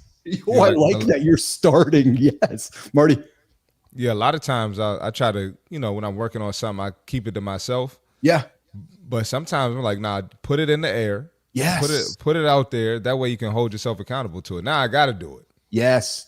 Even if it's just a balloon, you float out of your head. Right? Because sometimes I'll float a balloon. John, I know you do. I hear you. You don't even know it sometimes where you'll float a balloon out there. It's like something in your head. You'll float it, and then it'll come back like in a week or 2 weeks from now. It's like your buddy saying to you, holy fuck, 2 weeks ago you started that? Well, often you'll float something, and then a couple weeks later it's happening. I'm like, oh yeah, I'm not surprised because you floated it. It's like it's in here and it comes out. You follow me? Yeah. I mean, like when I'm talking with Terry, like about stuff that I'm, sometimes I'll bring it up. I say, look, honey, I'm just talking to you about this. Meaning I haven't actually fucking pulled the trigger. I'm just having a conversation because a lot of times she's worried that once it comes out of my mouth, the motion, it's in motion. Yeah. It's already too late. She can't put the genie back in the drawer, right? She's like, oh, fuck, he's already doing it, right? Yeah. Well, and AC comes back and says success or failure don't matter. The effort is what matters. I'm with you. I love when I discovered self-affirmation and I discovered I often use this ridiculous term. It's my own mirror. Self-affirmation is your own mirror. Looking at it, talking to yourself, and affirming that you're good enough to achieve what you want to achieve. So what would what was the original we were defining? What did you call it? That was a non affirmation. What was it? I questioned. We were defining. What was your phrase? Oh, true motherfucking story. No. I'm sorry, not your phrase. The topic. What was that? That don't suck. So there we go. So really, it's individualized. Something that's gonna not suck for the person. Then okay. Yes, that's exactly it. Gotcha. Yeah. I think that's why I like when I speak to people like Marty or folks that come in and read scripture, because I don't. Because that's positive and affirming to me when somebody's like, yeah, Marty's like, yeah, I found this. I read it. I was sitting in the hotel last weekend and doing some work, and there's folks across the table. Marty, they were breaking down the fucking Bible, man. They were breaking this scripture down and they were digesting it and dissecting it. It was all positive. I was overhearing that conversation. Felt like I could have fucking climbed a mountain out of that conversation because of the affirmations. Does that make sense to you, Marty? Yeah, well, when you break it down, you know, it relates to anything we go through in real life. It can relate to some of your favorite movies. you know. So when you break it down, you're like, oh, I've seen this before. I've experienced this before. Yes. So I mean, even to whether it's lust, whether it's, you know, adversity, literally everything is in there. So it's pretty interesting. It absolutely is interesting. But what I like to, and why I guess I'm associating with the don't suck part is because, and maybe it's a generational thing. I grew up in a generation where it seemed like you were either in or you weren't, like with when it came to the church or to God. And if you weren't, it's like, oh, you got this, that's fucking God shit, that Bible shit, that it's like, no, it's actually kind of interesting. Why don't you go pay some attention to it? It might help you get some shit. Yeah, I actually think all the religions are interesting to me. Me too. Yes. They all promote, you know, self-improvement and getting better. So it just it's fascinating to me. I'm with you, Marty. So, all right, guys. So listen, my invitation to you guys is this discipline we know beats motivation. So if you have a mantra, discipline creates motivation. I like that. Script it. It's the creator. It is the creator, isn't it? I like that. Yeah. Script it, miss it, and get after it here on Mornings in the Lab with Keith, Johnny, and friends. All right, guys, listen. We often think that things are impossible. Well, there's a topic that I'm going to throw on the table, and it's not so much the science of it that I was quite fascinated by, but scientists, John, Marty, have actually broken something that was impossible in physics and created possibility. Jimmy, let's run this clip. What if the fundamental limits you believe are holding you back, the ones accepted for nearly a century, were suddenly proven to be negotiable? It's the frustration of being told that's just the way things are, forcing you to accept the current limits of your potential. But what if the playbook was being rewritten? New evidence shows that with the right tools and a different perspective, what was once considered a hard limit from your daily focus to your most ambitious goals, it's time to question the impossible. Start today by challenging one assumption you've always accepted as a hard limit. I'm going to get too caught up in the science of it, some of it's quantum stuff, Johnny. I know Terry's quite interested in quantum computing. But what I loved about this story, guys, was that researchers were doing some work within quantum physics, and they were working on something that was historically impossible to do. And it was this idea of reading position and momentum within physics. Well, again, I'm not going to get caught up in all the details of it, but essentially what they did, guys, is researchers report simultaneous high precision instruments, which allowed them to do something that was forever known as impossible to making it possible. The point is that we as humans, and John, you and your career of strength and wrestling and bodybuilding often defined what was possible. And, we often wake up and think, I can't do it, or I won't do it, or it's impossible. Well, this science experiment showed that anything is possible in the world. And I wanted to really kind of frame that out, that brother, it's everything it's impossible until somebody does it. Yes. It's that fucking simple. People that hide behind it's impossible, they're not willing to try. Because somebody thought we could never catch a rocket ship landing from space, and look what happened 6 months ago. We thought we could never break a 4-minute mile. That as soon as the first guy Roger something or other did it, in the next year, like 5 more people did it. What? So, but yet it's too often we as humans, we as men, like that's impossible. I'm not doing it. It's relinquishing an accountability of the shit you have to do to try. Yeah, isn't it right? It's accepting what's around you. That's normal, isn't it? Well, I always say you only think shit is hard because the people around you have convinced you it's hard. Well, so then we're going to go here next. Are your friends holding you back? I got a topic here in 2 minutes I want to throw on the table. Friendship bankruptcy. Hey, Marty, looking at you, brother. Over the last couple of years, have you gotten rid of friends out of your life, or have friends fallen out of your life because they're not able to achieve your big goals? Yeah, both of them, man. It's just part of the game. And I saw something, I think it was yesterday, and it was just saying as you continue to improve, everyone can't come with you. It's not meant for everyone to come with you. So you can't be sensitive about, losing a friend or having to move on from people. And that includes relationships too. I'm learning that, this lady might not be ready for the next level. So that's why this ain't working, because I'm going up. I ain't trying to stay at the same level or go backwards, if that makes sense. That's awesome, man. That's damn right it is. Yeah. I like that you said something there that, what did you say? That you're going and some people aren't coming along with you, and that's okay? Is that what something like? Yeah, everyone can't come with you. Everyone on the journey. can't come with you. Mm-hmm. Yeah, John, you've been on that journey. And you've been on the journey, which is as you've gone, John, you're like, okay, who's keeping up and who's not keeping up with me? Dude, the train is coming down the tracks. You can fucking choose to get on as I go by, or you can watch me go through the fucking station. The choice is yours. Most people don't want to run fast enough to get on the train. Hey, Marty, have you been? Go ahead. No, go ahead. No, I was just going to say, when I trained a sports broadcaster in LA, who's he's killing it right now. Yeah. He told me one thing. He went home. He had to do a game back in his home state, and so he met up with some guys from high school, and he was like, "You know what, Marty?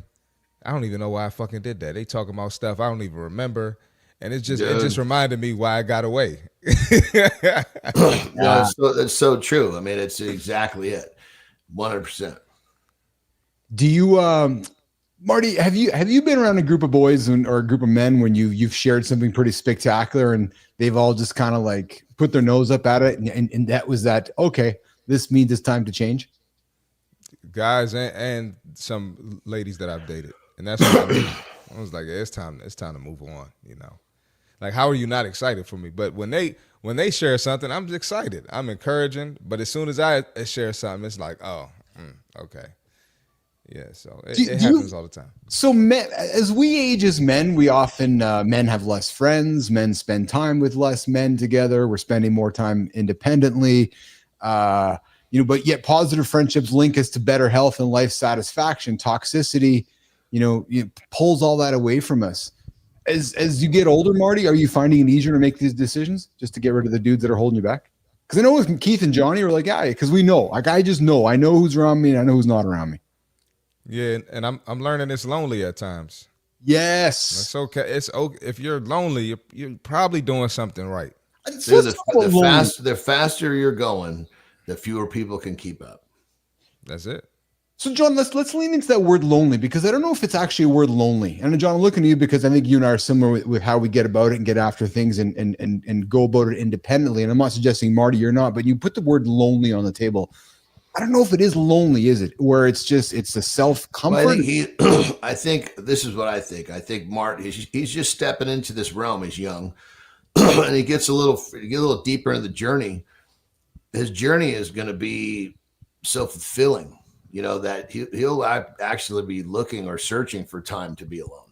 But what I mean though is that I agree with Marty. It's lonely, but I'm trying to reframe a different word because I don't think it's actually called a lonely. Maybe it's being alone instead of lonely, because there's a difference. It's a totally. I agree with you. It's because it's new. Yeah, I mean, pretty soon that the feeling of being alone is like, oh my goodness, look what I get to do. Yes. Then it's not, when you're used to people around because you're not really doing stuff that you love. And, Mark's diving into he's coming into kind of that sweet part of his life. He's got now 2 businesses, and as he loves what he does even more, and it develops and grows, it's like that. There's so much satisfaction, fulfillment around what he's doing. It doesn't require people to be around. I feel like I'm actually quite fortunate right now where I'm standing in life because I got 2 men who I admire and I love around me. I got Marty over here and I got Carter over here. Marty's 30, Carter's call it 20. And Johnny, we got these two men who are coming up around us, and it's fucking awesome to watch them go and slay every day. Right. You got and they're both entering different parts of their world. Right. You got Carter just hitting, coming into his Marty. It's Carter when you were going to D1, right? And when you were being a basketball player, right? And now you're in your 30s, you're going, okay, I'm looking to level up, whether it's with my friendships, whether it's with the ladies, but you're like, no, I'm pursuing the next level. As a friend, as a brother, as somebody who admires and loves you, it's fucking fun watching, man. I remember kind of that place that Marty's talking about. Yeah. And it's just a matter of it's just an adjustment. It's like a framework mentally that's new, and it just has to be looked at from a different perspective, which is happening. It's just this is all I said fairly new. Yes. So, men, here's my invitation for you, and maybe this is obvious, maybe it's not, and maybe what you need sometimes just a little kick in the rear end to move in a certain direction. I know I did as I was going through my journey. I got rid of some friends.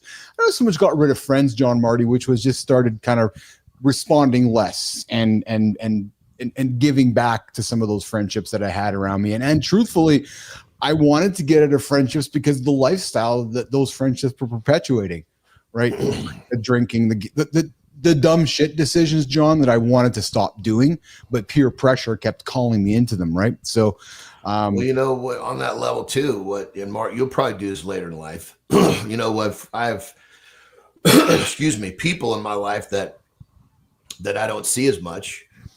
And when the opportunities come up, I'll try to pull them into opportunities because then I spend more time with the people that are in my projects than anybody else in my life. Yes. Yeah. So all of a sudden that person that, and it'll be a blessing because Marty will have contact with that person more, but then he's also creating an opportunity for someone that maybe doesn't have his drive, his perspective, so it's like, that's it. It's just, you know what I mean? It's like you can kind of pull the right people back in as the right opportunity surface in your life. Absolutely. And as Good Time says, to close the conversation, they're still your friend, or maybe they're not. You just don't hang out anymore. So men, strong men, pick strong circles. Choose those friends wisely. Choose those who cheer discipline, who challenge your excuses. And hey, John, who hold you accountable, right? We talk about it often as well, which is a real friend will ask you the tough questions and say, what the fuck, man? Like, what are you doing, man? Right. And it's interesting. I was having some conversations with my parents about this on the weekend and some of their friends in their circles. And I said to my dad, well, hey, you're just asking questions. And sometimes people don't want to hear the questions you're asking them because they don't like the answer that they have to give. Mm-hmm. Right. So, all right, boys. Well, listen, Johnny, I know you're heading out today. Are you guys getting out of here very shortly? Yeah. I mean, I start continuing on with buttoning the place up. Nicely done. And what time are you guys back today? Probably be back to the California house around 3. Yeah. Well done, Marty. What do you got going on today, brother? Got my show tonight. Yes. Got some more clients. I got to do my workout and probably create some content, man. Just another Wednesday awesome. in Maryland. Nicely done. We got Hey Seed saying, this is a good one, actually. Hey Seed says, wraps the conversation up. Every good story I have starts with a piss poor decision and good friends. And I think we all to some extent share that. Right? I know that as I've gone through life, especially in the last couple of years, my good stories are starting to become as a result of good decisions and with good friends like the two guys I have on the show here. So that just becomes a mindset shift, right? Because I can tell you a lot of stories that were caught up in alcohol-fueled decisions and John, dumb shit decisions. We did last summer. My God, there we go. Yeah, and it's right, Good Time. Some friends never do. All right, boys. Well, we're wrapping up another time together with the three of us here. Yes, sir. Looking forward to creating some content today myself. I got a bunch of shit on the fly. Hey Keith, got to check out the Fitness Detective. See Marty Fit on Sora. I will. I absolutely will. Oh my God, it's hilarious. I look forward to it. Still waiting for Anderson's head showing up on there. I know he's working with his team on creating good shit there. So, yes, sir. Awesome. All right, boys. Well, listen, you guys have yourself an awesome day. I'm going to get you guys out of here. We're going to keep the show rocking and rolling here and get to the community corner before we wrap up for another day on Mornings in the Lab with Keith, John, Marty, and the entire gang. Boys, lots of love from me to you. Have a great one, okay? You too. Have a good loop, my brothers. All right. See you later, guys. All right, guys, we're going to get out of here. You're left with the handsome chief. You're all looking around. Yeah? Where is he? Hey, I'm over here. Right here. Yeah, no, over here. No, actually, I'm over here now. The handsome chief is right here, and he's also over there. And he can also be over here, too. Yeah, true story. All right. I think we got through all of our topics today, Jimmy. Holy smoke-a-ronies. Yep. Let's see here. We got into impossible being possible. We talked friendships. We talked morning affirmations. True motherfucking story. I know many folks have asked me where that came from. Well, it's something I tell myself, that I can achieve anything possible. And it all starts with a true motherfucking story. Yep. It's funny because people are like, Keith, you always swear. Is it though? Is it really offensive? Like, I don't know. Maybe you guys are all just too fucking soft. Come on. Honest to God.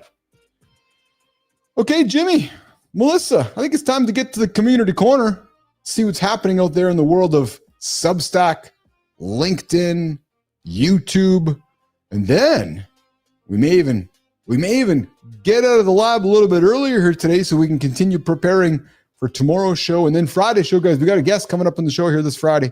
Looking forward to that as we continue to regroup and continue to build the Mornings in the Lab live network. Let's see here. We got a comment from Hayseed here. My little 150 ass shoved a 300-pound hog off a trailer this morning. Now my knee is tucked up and hurting. I want more swearing on this show, says Petrocelli. True motherfucking story, man. No, that's it's just part of the language. It's just part of the dialect. The true story it is. All right, Jimmy, let's get to the community corner. Let's see what the squirrels are going to pull out today. Ever feel like you help everyone else while your own goals ride shotgun? Let's fix that today.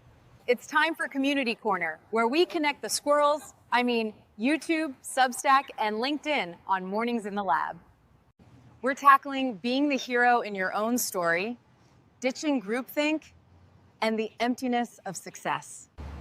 Let's hear it, Keith.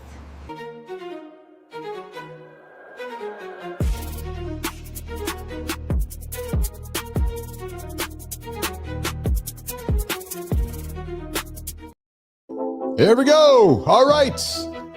We are making our way into the community called the Community Corner right here on Mornings in the Lab as part of the Mornings in the Lab live network, 7:30 Eastern time with Matt Roof. And then we get after 8 o'clock right here on Mornings in the Lab. All right, guys, let's start our journey over on YouTube. Stop playing a supporting role in your own life. Fuck, if you're playing a supporting role, who's playing the primary role? That's the question I'd have for you. Why are you playing a supporting role? Fuck. Anyways, Living Unrivaled says most people aren't the hero of their own story. No? Well, fuck, I'm the hero of my own story. True motherfucking story, man. Nobody owns my story except me. I own my mistakes. I own my failures. I own my successes. I own everything. Yep. There was a point in my life where I used to offload those responsibilities and not be accountable for that shit. But oh, baby, I own it all. Every wart, every suntan line, every line in my face. I own it all. Yep. But according to Living Unrivaled, he says most people. Hey, Melissa, who's most? Have we ever determined who most is? I often wonder when somebody says most or they. Like, who is they? Oh, yeah, they all say this. Well, fuck, who's they? Or most people. So have we done like an observation where we took 10 people and most of them were saying most? Because often when we speak language, most or they, well, how do we know it's most? I don't know, because apparently Living Unrivaled says that most people aren't the hero. Because I know I'm not most. Nope, I own my own story. But according to this guy, most are extras in someone else's story. So I wonder actually, Neiman, that if the reason he said most was to create the content, because if he wouldn't have put most, then there was no reason to create this post. And he needed a post to put on his network. He needed a post. He needed a video for YouTube. It's like, okay, I'm going to use most. Most people aren't the hero of their own story. So he's like, yeah, I'm convinced that it's most. And as a result, if I say most, then I can create content. And then if Uncle Keith sees my story, he'll give him something to talk about. Anyways, that's what I'm suspecting. Yeah. True motherfucking story. Yep. Anyways, this guy says that if you're going to be an extra in someone else's story, well, apply strategic selfishness. Yep. Take that one season to focus on yourself. And if you're here in Canada, well, fuck, we're in the fall. October, November, December, just focus on yourself, your health, your habits, your mission. Because if you can't lead yourself, well, fuck, man, who are you going to lead? You're not going to lead Don. You're not going to lead Petrocelli. You're not leading Good Time. No. Hey, what's shaking? Chick Bat. Hey, Chick Bat. Hey, Jimmy, we got a Chick Bat here on the show. What's up, Chick Bat? Is that Chick Bate or Chick Bat? Chick Bate. I'm new here. I'm not. Hey, Chick Bat. My name's Keith. I'm the handsome chief. Yep. You are landed on Mornings in the Lab with Keith, Johnny, and friends. You're saying, well, the fuck, where's John and where's the friends? Yeah, well. Oh, Cheek Bate. Cheek Bate. Oh, I like that. Cheek Bate. What's going on, Cheek Bate? Hey, how did you find our show, Cheek Bate? Maybe you found me on Sora. Hey, have you guys seen me on Sora? Yeah. The old handsome chief's on Sora. I've rebranded on Sora. Nima, did you notice? I'm now Keith Mornings. Yeah, true story. Hey, Chick Bate. I had friends once too. That's why this show is actually called Mornings in Live with Keith, John, and friends, but the friends are all gone. Yeah, they're all in my comments. Yeah, true story. Actually, part of today's conversation was about getting rid of friends. Getting rid of the friends that are all holding you back. But I've been distracted by some guy who said that most people are living somebody else's story. Hey, Chick Bate, do you live somebody else's story?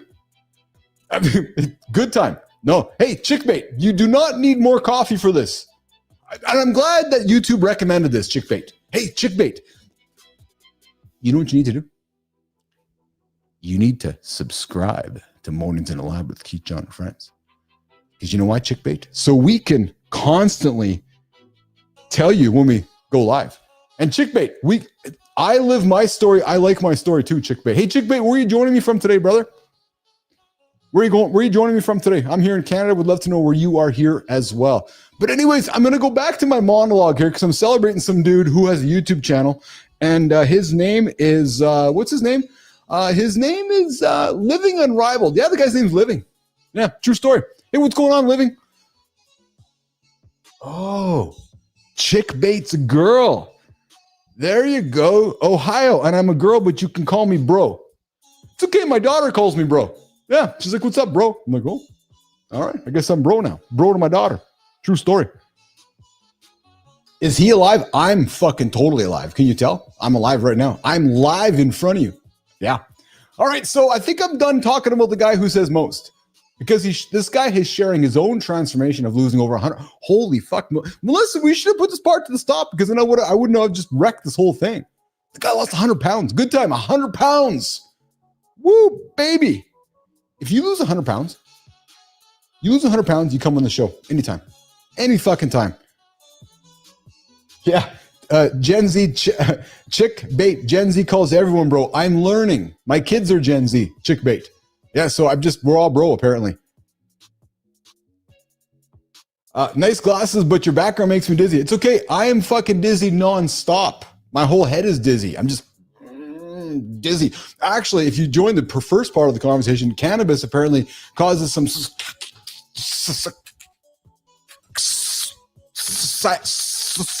psychiatric disorder. Yeah, a little Max Headroom going on there. Yeah, true story. All right. Okay. So, hey, listen, Neiman, should I get to the next one? I'm kind of stuck on this one, actually. All right. Let's get in the car. Slick on Sora. Ring, ding, ding, ding, ding, ding, ding. Hey, good time. What'd you think of my Ford Bronco? The white one. Oh, yeah. Fucking rock and roll, man. Okay. Let's get over to, let's go over here. Whoop, baby. Substack. You guys spend any time on Substack? Chick Bate. Hey, Melissa, thanks to all the mods. Yes. Chick Bate, that's okay. You've been on here for over 90 minutes. True story. Yeah, I go here hey, Chick Bait. We go 2 hours every single day here on the show. Hey, weed caused me not to beat the hell out of dumbasses. Hey, Seed, I'm with you, man. Oh, fuck, Hey, Seed. We are on the same page. Hey, Neiman, it's clear that folks who tune into our show are cannabis friends. It's funny how YouTube knows. You know what's crazy, Neiman, Jimmy? Is that people that have stumbled on our show have all been part of cannabis culture. I'm not sure how YouTube knew that, but just think about it, right? Bernard and good everybody. Yeah, because you all are. Hey, Chick Bait. Oh yeah, Cheek Bait. I'm calling you Chick Bait. Nah, Cheek Bait. Hey, you know what I like? You like pickerel cheeks? I love pickerel cheeks. Holy fuck. Hey, good time. You like pickerel cheeks? Good shit, man. Yep. Okay, I got to stay on focus here. I'm going to run out of time. Yep. All right, Substack. Escaping the group think trap. You guys know Marianne? I do. Yeah, Auntie Marianne. Yeah, that's the one. Everyone calls me Chick. Puff, puff, pass. I'm all about puff, puff, pass. If you guys, hey, Cheek Bait, go check out my Sora. Go find Keith Mornings. Keith Mornings. You will see. I was cruising through Saskatchewan on the weekend. I found a nun and a girl in a bikini on the side of the road. Yeah, true story. And I was in the Ford Bronco. We were just puffing away, man. Just puff, puff, puff, pass, puff, puff, puff, pass. And then the bikini girl and the nun just showed up, threw them in the back of the Bronco. Yeah, they sat in the back. Although I had to strap the nun to the roof. Yeah, she wouldn't fit in the back. Yeah, a little husky. Yeah, true story. Yeah, good time, little husky. Yeah. I did not leave them there. No, they're in the back of the Bronco. Edibles. Now, so it's funny. I like to roll the good old blunt. That's all my preference. All right, Marianne. Oh, Auntie Marianne over on Substack says the biggest threat to personal growth is groupthink. Cheek Bait, they are okay. Yes. She talks about how the world has turned social media into an echo chamber of more, fuck, man. People, Cheek Bait, you miss my friends? You don't even know what my friends are. Okay, so I got a little rant here on echo chambers and social media. When are we going to stop calling social media social media? Roofy, when are we going to stop calling it social media? Because it's not, can we just call it media? Maybe, can we just call it media? There's nothing social about much of the content we consume. It's all just media. So when I got these folks talking about echo chambers and social media, fuck, let's play the fucking violin. We know.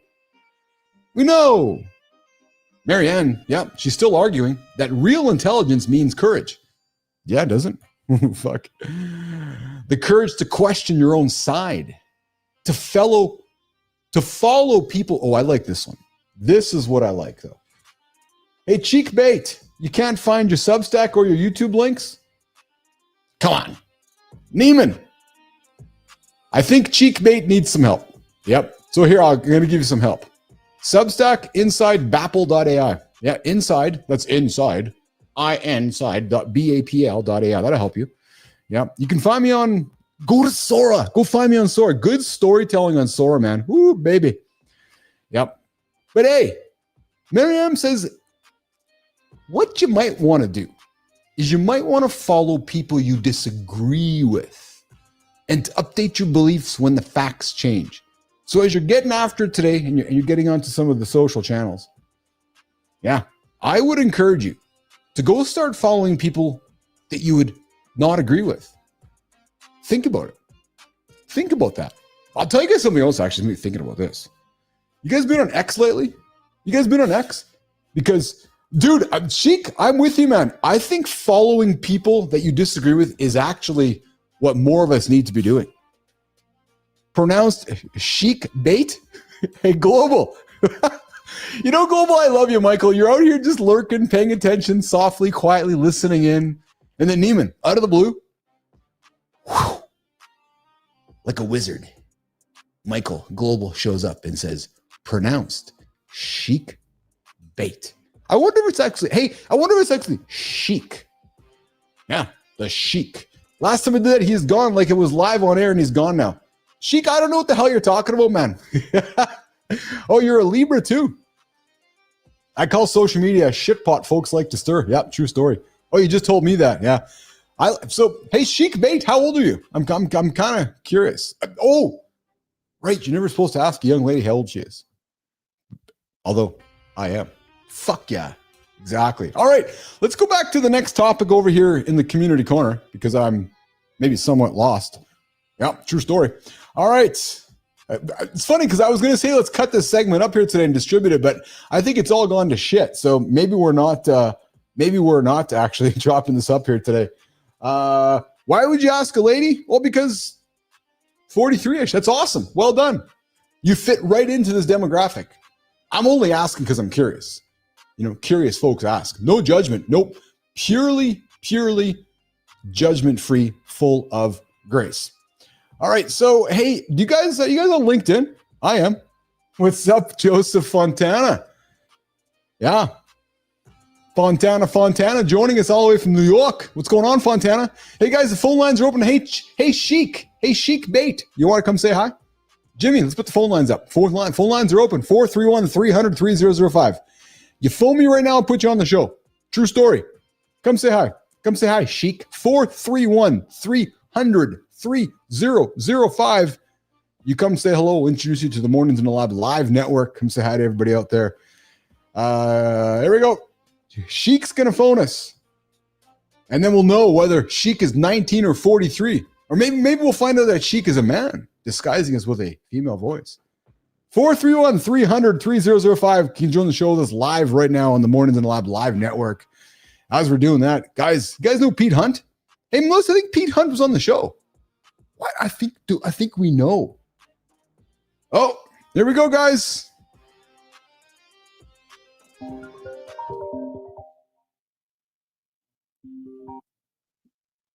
Good morning. This is Mornings in the Lab with Keith, John, and friends. Is this Chic Bate?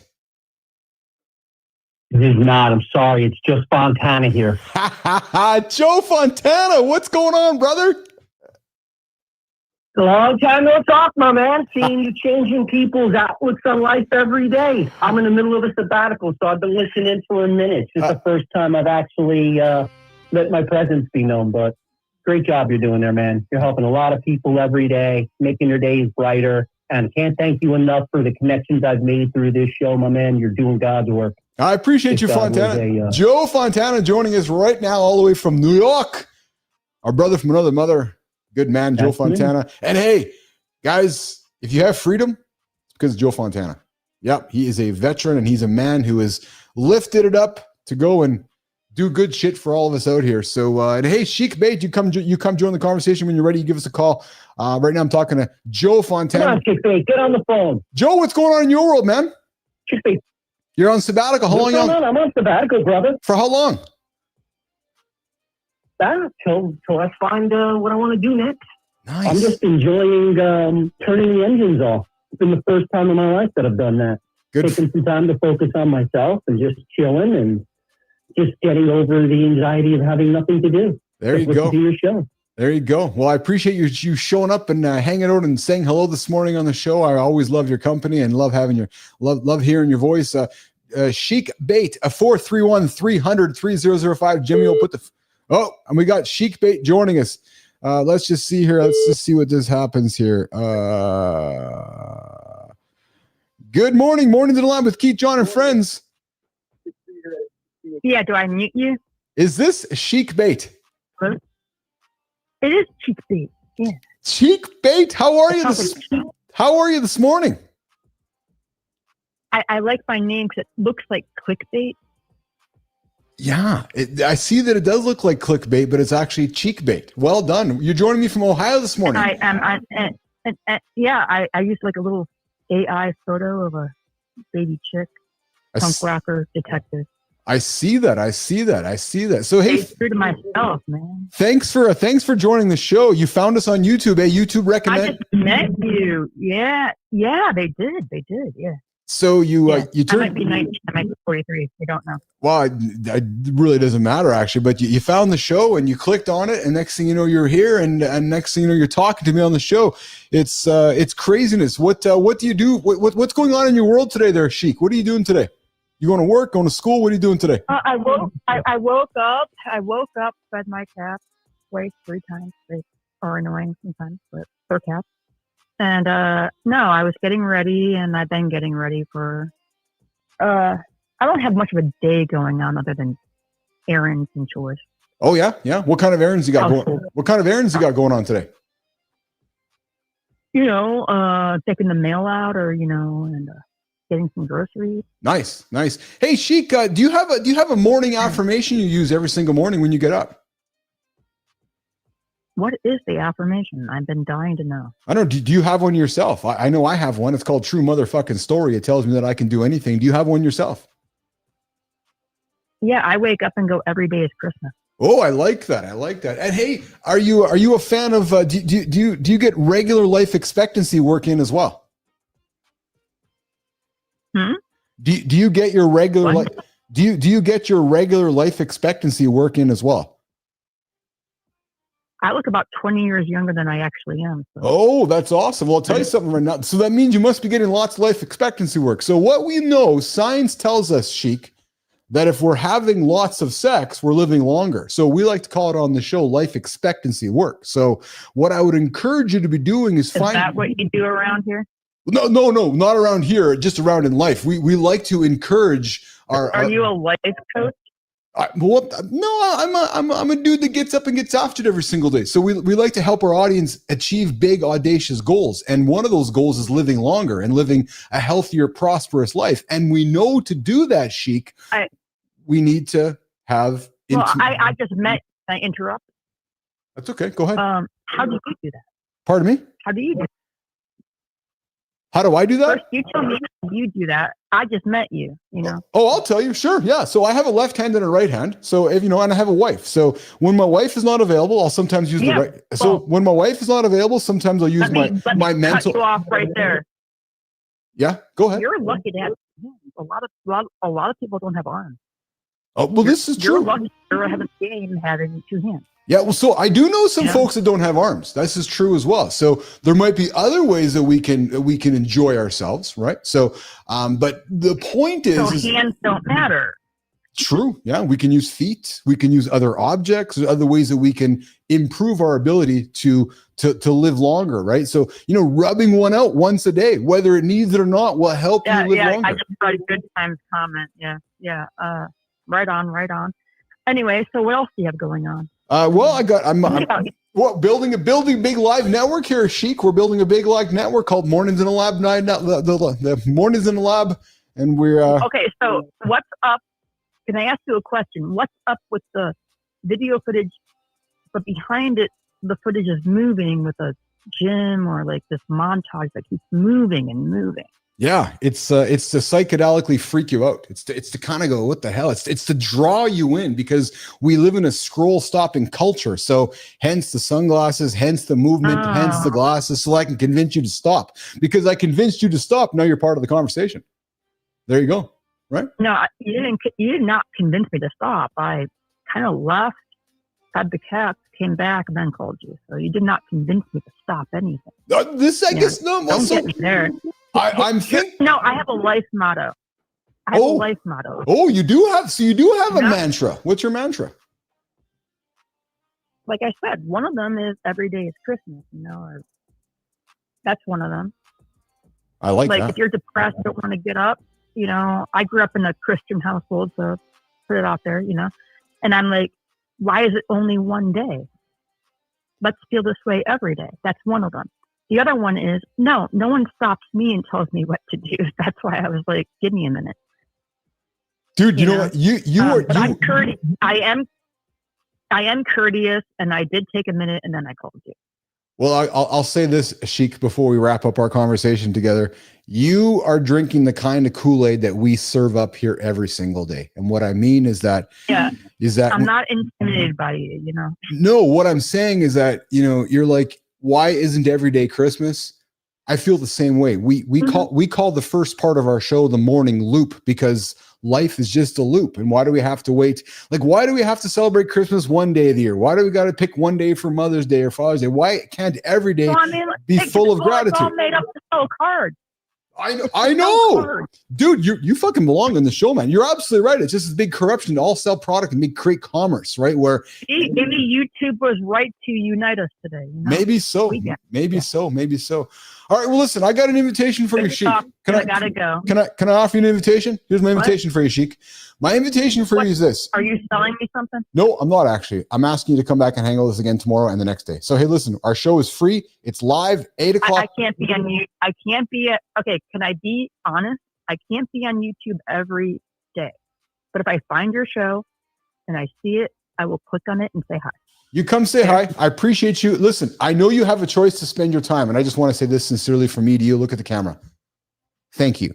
Because you could choose to spend your time elsewhere. You've chosen to give me and my audience a few minutes, and I'm eternally, as a human being, grateful to you for that. So thank you, and I'm very sincere when I mean that. Well, thank you. And Keith, what did happen to your friends before I go? What did what? Where is Jon and friends? Oh, Jon left 22 minutes ago, and Marty left 22 minutes ago as well. So Marty had some obligations to get to. Jon had to drive back to his California house. So you missed the crew as they were working their way out. But I got a whole bunch of friends here in the comments. Favor? Yeah. Do me a favor. Put that profile pic back on with that chick. You know, pretty cute. I made that. I like that. Very nice. AI made it. Very nice. Very nice. Well, hey, come. Got my name on there. All right, take care, man. You know, thanks, Chic. Glad to share our affirmations with each other. All right, Chic. Good day. Take care. Bye. All right, Chic is out of here. Chic Bate joining us this morning from Ohio. I just got to say this, man. That's fucking cool. Melissa, Jimmy, cool shit. Yeah, true story. Chic, thanks for calling us, man. Let's get back to the comments here. I'm with Good Time, man. Rubbing one out once or twice a day, whether it needs it or not. Every day at 8 a.m. Good Time. No, please not while the show was on, man.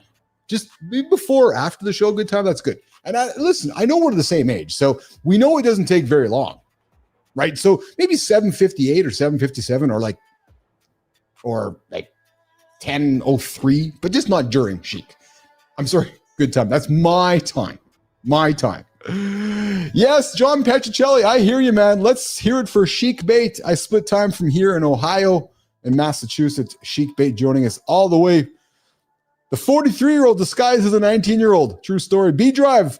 Hey, Chic, meet B-Drive, our resident beekeeper. And hey, Chic, if you need some honey, B-Drive, Bernard is the man. He's got an awesome honey subscription, and he will get you looked after with honey. And if you got any questions about bees, Bernard's the man. True story. Yep, true story. All right, and we got John Petro. The camera moving towards something enhances the approach orientation as opposed to moving away from something that elicits the avoidance action tendencies. Okay, nation, we're going to pause for a moment here. Petro, what the fuck is that? You might even think you're a scientist or a doctor with that explanation. Melissa, what kind of explanation is that from our resident doctor bullshitter here today? This big, long scientific example. Petro, like I'd say to my AI, explain it to me like I'm 8.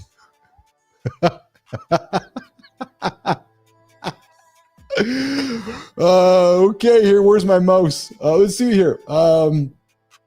Yeah, oh yeah, Chic, we are the honey cartel. Yeah. Yeah, and hey, see, does he teach people how to keep bees? He does. Yeah, Bernard has them in his pocket. I know when I meet Bernard, I'm going to go shake his hand and say, hey, Keith, check my pocket. He's got a bunch of bees inside of it. Yeah, I think it's exactly what it's going to be. Yeah. I'm with you, Melissa. Yeah, that's Petro's comment there is like, what? No, the reason the cameras are moving behind me is because I just want to get people to stop the scroll. So whether it is camera avoidance or camera orientation or any kind of psychological BS from the resident BS detector, we just want to get people on the fucking show. Okay. I sometimes think ADHD. Fuck. Yeah, Melissa, there we go. People talking ADHD again. Okay, Jimmy, I think we got some creators we're going to spotlight here in the creator spotlight. Yeah, let's do it. That's it for today's Sales Community Corner. What stood out to you? Let us know in the comments. As you get after your day, remember, choose you. That empty feeling is not failure, but a signal. And get away from those echo chambers if you want real growth. And if you want your story featured, follow us and tag us in your next post.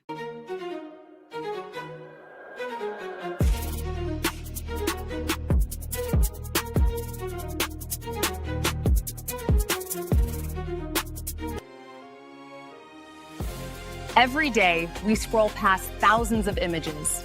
Pretty, polished, forgotten seconds later. But what if someone decided to fight back, to make photography meaningful again? While others chased followers, one creator built a community where photographers connect, learn, and grow together. His work spans continents. 35,000 readers, 18,000 members, and exhibitions in world-class museums. We're thrilled to celebrate Andy, the visionary who turned photography from competition into connection. Hey, Andy, my girl Maya. She said, hey. I was like, yeah. She's like, we got to celebrate this guy named Andy. I was like, all right. This guy from Wisconsin. Yeah, this guy, look at the chaos of social media. Oh my God, there we go again. Social fucking media again. Oh, you mean media? And he said,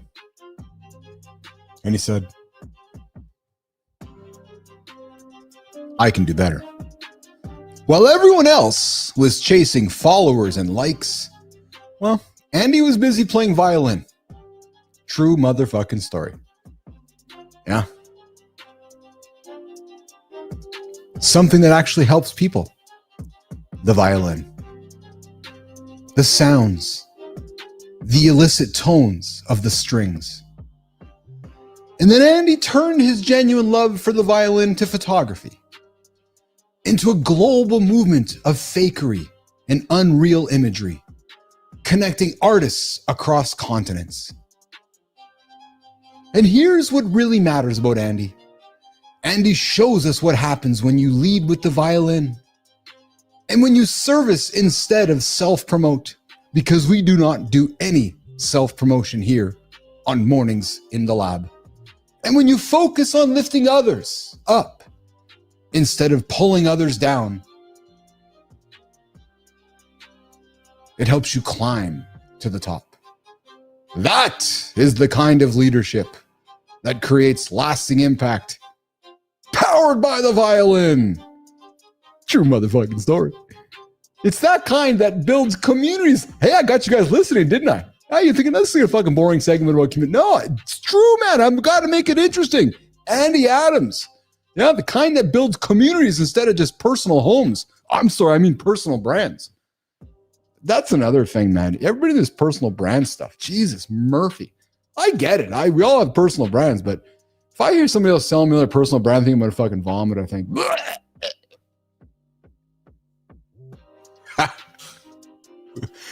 What are you saying? Hey, Seed, it's his channel. He can out whatever he wants on it. No, actually, Chic, this is not social media. This is passive. I'm broadcasting. There's nothing social about this experience. Social media is actually fucking done. How do I know?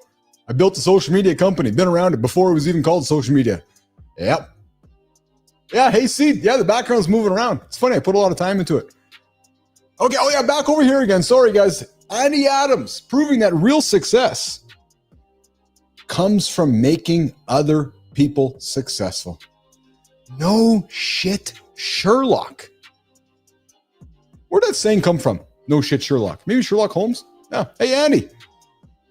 Love to have you on the show. Yep, love to have you on the show. Phone calls are social. Yeah. We just had a social phone call. Yeah, this is true. I see Chic Bate is very much a communicator. Hey, Andy, let's come on the show, man, so we can play the violin together. Yep. Come on the show. We'll give you the spotlight, and we will celebrate next person on the community corner, the community corner spotlight on Mornings in the Lab. Hey, dude, nice hair. Hey, we got to get some Ray-Ban glasses with those cameras in them, too. Andy Adams, all the way from Substack. Creator Spotlight. Shining light on you today. Jimmy, who's next?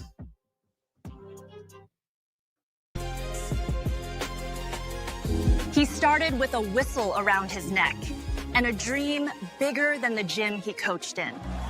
From earning $11.25 an hour at a Nike store in Baltimore to shaping the biggest sneaker launch in basketball history, this is what persistence looks like in real time. He's helped build athlete empires, win championships, and now he's helping the next generation break into the business of sports. Mornings in the Lab is proud to celebrate Brian Davison, co-founder of Sports Business Ventures and the definition of leading with authenticity, grit, and kindness.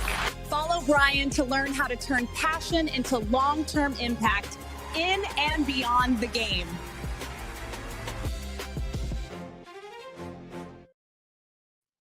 Oh, baby. I like this one. Brian's story. Sounds like it's a fucking Netflix documentary. Brian's story. Well, it's not just about the accolades or the championship rings. Fuck yeah. Damn right it is. It's about a man who chose family over a dream job. Here's someone who could have taken any position in basketball, including the basketball. Yeah, he could have took it and ran home. Said, hey, you guys aren't playing basketball anymore because I got the fucking ball. He could have took his ball home and went home with it. You know that saying, I took my ball home and I'm going home play with it. Is that how the saying goes? I always fucking butcher the sayings up. But anyways, Brian says the biggest opportunity came knocking when he looked at his two daughters and his wife and Uncle Keith, the handsome chief. And he said, fuck no. Nope, not doing it. Because being present as a father and husband mattered more than another title on his resume. That title being co-host of Mornings in the Lab with Keith, Jon, and Friends. He's like, no, can't do it. It takes real strength. True story to say no to me. The guy fucking said no to me. Now he's building a sports business empire, a venture with his wife and his co-founder, empowering over 100,000 sports professionals while being the dad and husband he wants to be. Okay, there we go again, asking the question, how do we know he wants to be that? How do we know? Did he say, this is what I want to be? Just wondering out loud. Apparently. But anyways, Brian, dude, I got an invitation for you.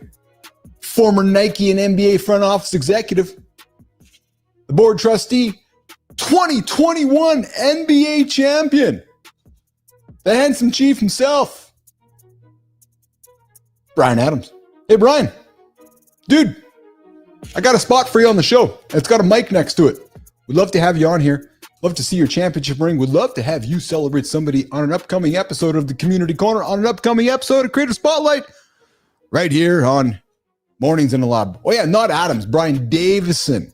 Sorry, Melissa, I had the name wrong. We can just cut that one out. All right, Brian, listen, all joking aside, let's get your ass onto my show so we can celebrate you, get to know you, and celebrate somebody in your corner. Maybe it's your wife. Maybe it's somebody of the 100,000 people that you're working with that's doing some great things so we can create a spotlight for that. All right. Wow. Just so much action happening right now. I'm a little bit turned around here. I went to an Ivy League school, Keith. Hey, Chic. Good for you. I didn't even graduate. Nope. True motherfucking story. All right, let's see here. We got the comments here before we wrap it up here today. Hey, B-Drive, I know what you're talking about. That's what I found out about the long hives. Maybe it's your shirt. Yeah, my Motley Crue shirt. Yeah. Okay. Chic, we're going to get out of here. Melissa, Jimmy, we're going to get out of here. We got some work to do. Because you guys know why? Can I tell you why? You guys are ears up. You want to know why we got to get out of here? Do you want to know why it's important that we get out of here? I'll tell you why. Ears up. Ears up. Because we do this in 22 hours. Oh, yeah. Yeah. All you fucking podcasters out there that started your podcast 3 months ago that are still waiting to do your next one. Oh, yeah. So I started a podcast. Yeah. That's my... What the hell was that? I was just saying, guys, we're back here in 22 hours. Think about it. So what are you guys doing over the next 22 hours? I know what I'm doing.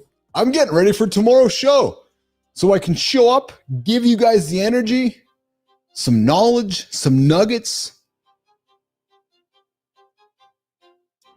to help you get up and get after it and achieve the biggest, most audacious goals in your life.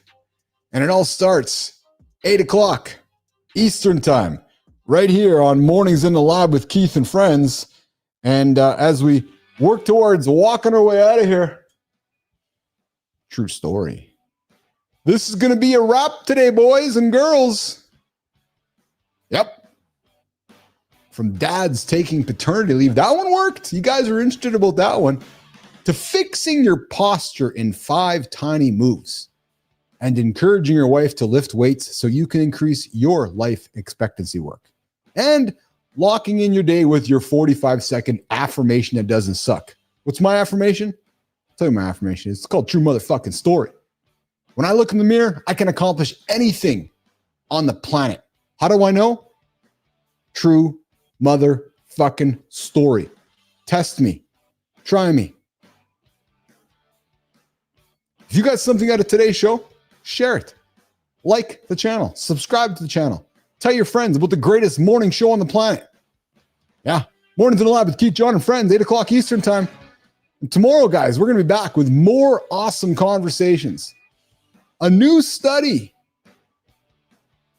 Yeah. A new study on Tonkat Ali. I didn't know how to fucking say it. Tonkat Ali, Tonkat Ali. Yeah, shows that real results for boosting testosterone and cutting stress in men. So guys, we can pull it up. We can rub it up more often than we want. Then we're going to break down the 6 night rules to engineer monster mornings. And it involves definitely rubbing one out. Good time. And for the builders out there, we're going to show you exactly what to do for 7 days before buying your company's domain. Guys, if you're starting a company and you're setting up your fucking business plan and your domain and your LLC and all that bullshit, don't waste your time. Come hang out with myself, Jon, and Marty tomorrow. I got something to give you that will help you avoid all that bullshit.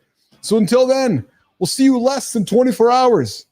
I'm going to say goodbye in the comments. Petro, I missed saying goodbye to you yesterday. I was like, holy fuck, I said goodbye to everybody. Then I saw your comment. So Petro, I'll see you tomorrow, man. Chic Bate, I'll see you tomorrow. Yeah, you come back tomorrow. Hey, Seed, attack the day like I could slap your mom. I love that. Hey, Seed, I appreciate you, man. I appreciate you joining us. Bernard, who's always here. Guys, Bernard Artis, the resident beekeeper, one of our OGs. Adam Holroyd, one of our OGs. Chic Bate, Merry Christmas to you. Good time, respect, brother. And lots of love from the Handsome Chief to all of you guys here this morning in the lab. I'm sorry that you have scoliosis, Chic. Is that like the bent back? I think it is, eh? It's like that. Not trying to make fun of it, just making fun of it. Jimmy, Melissa, get me out of here. We'll see you guys tomorrow, everybody. 8 o'clock Eastern time, right here on YouTube, over there on X, over there on LinkedIn, and over there on Substack. Have a good one, guys.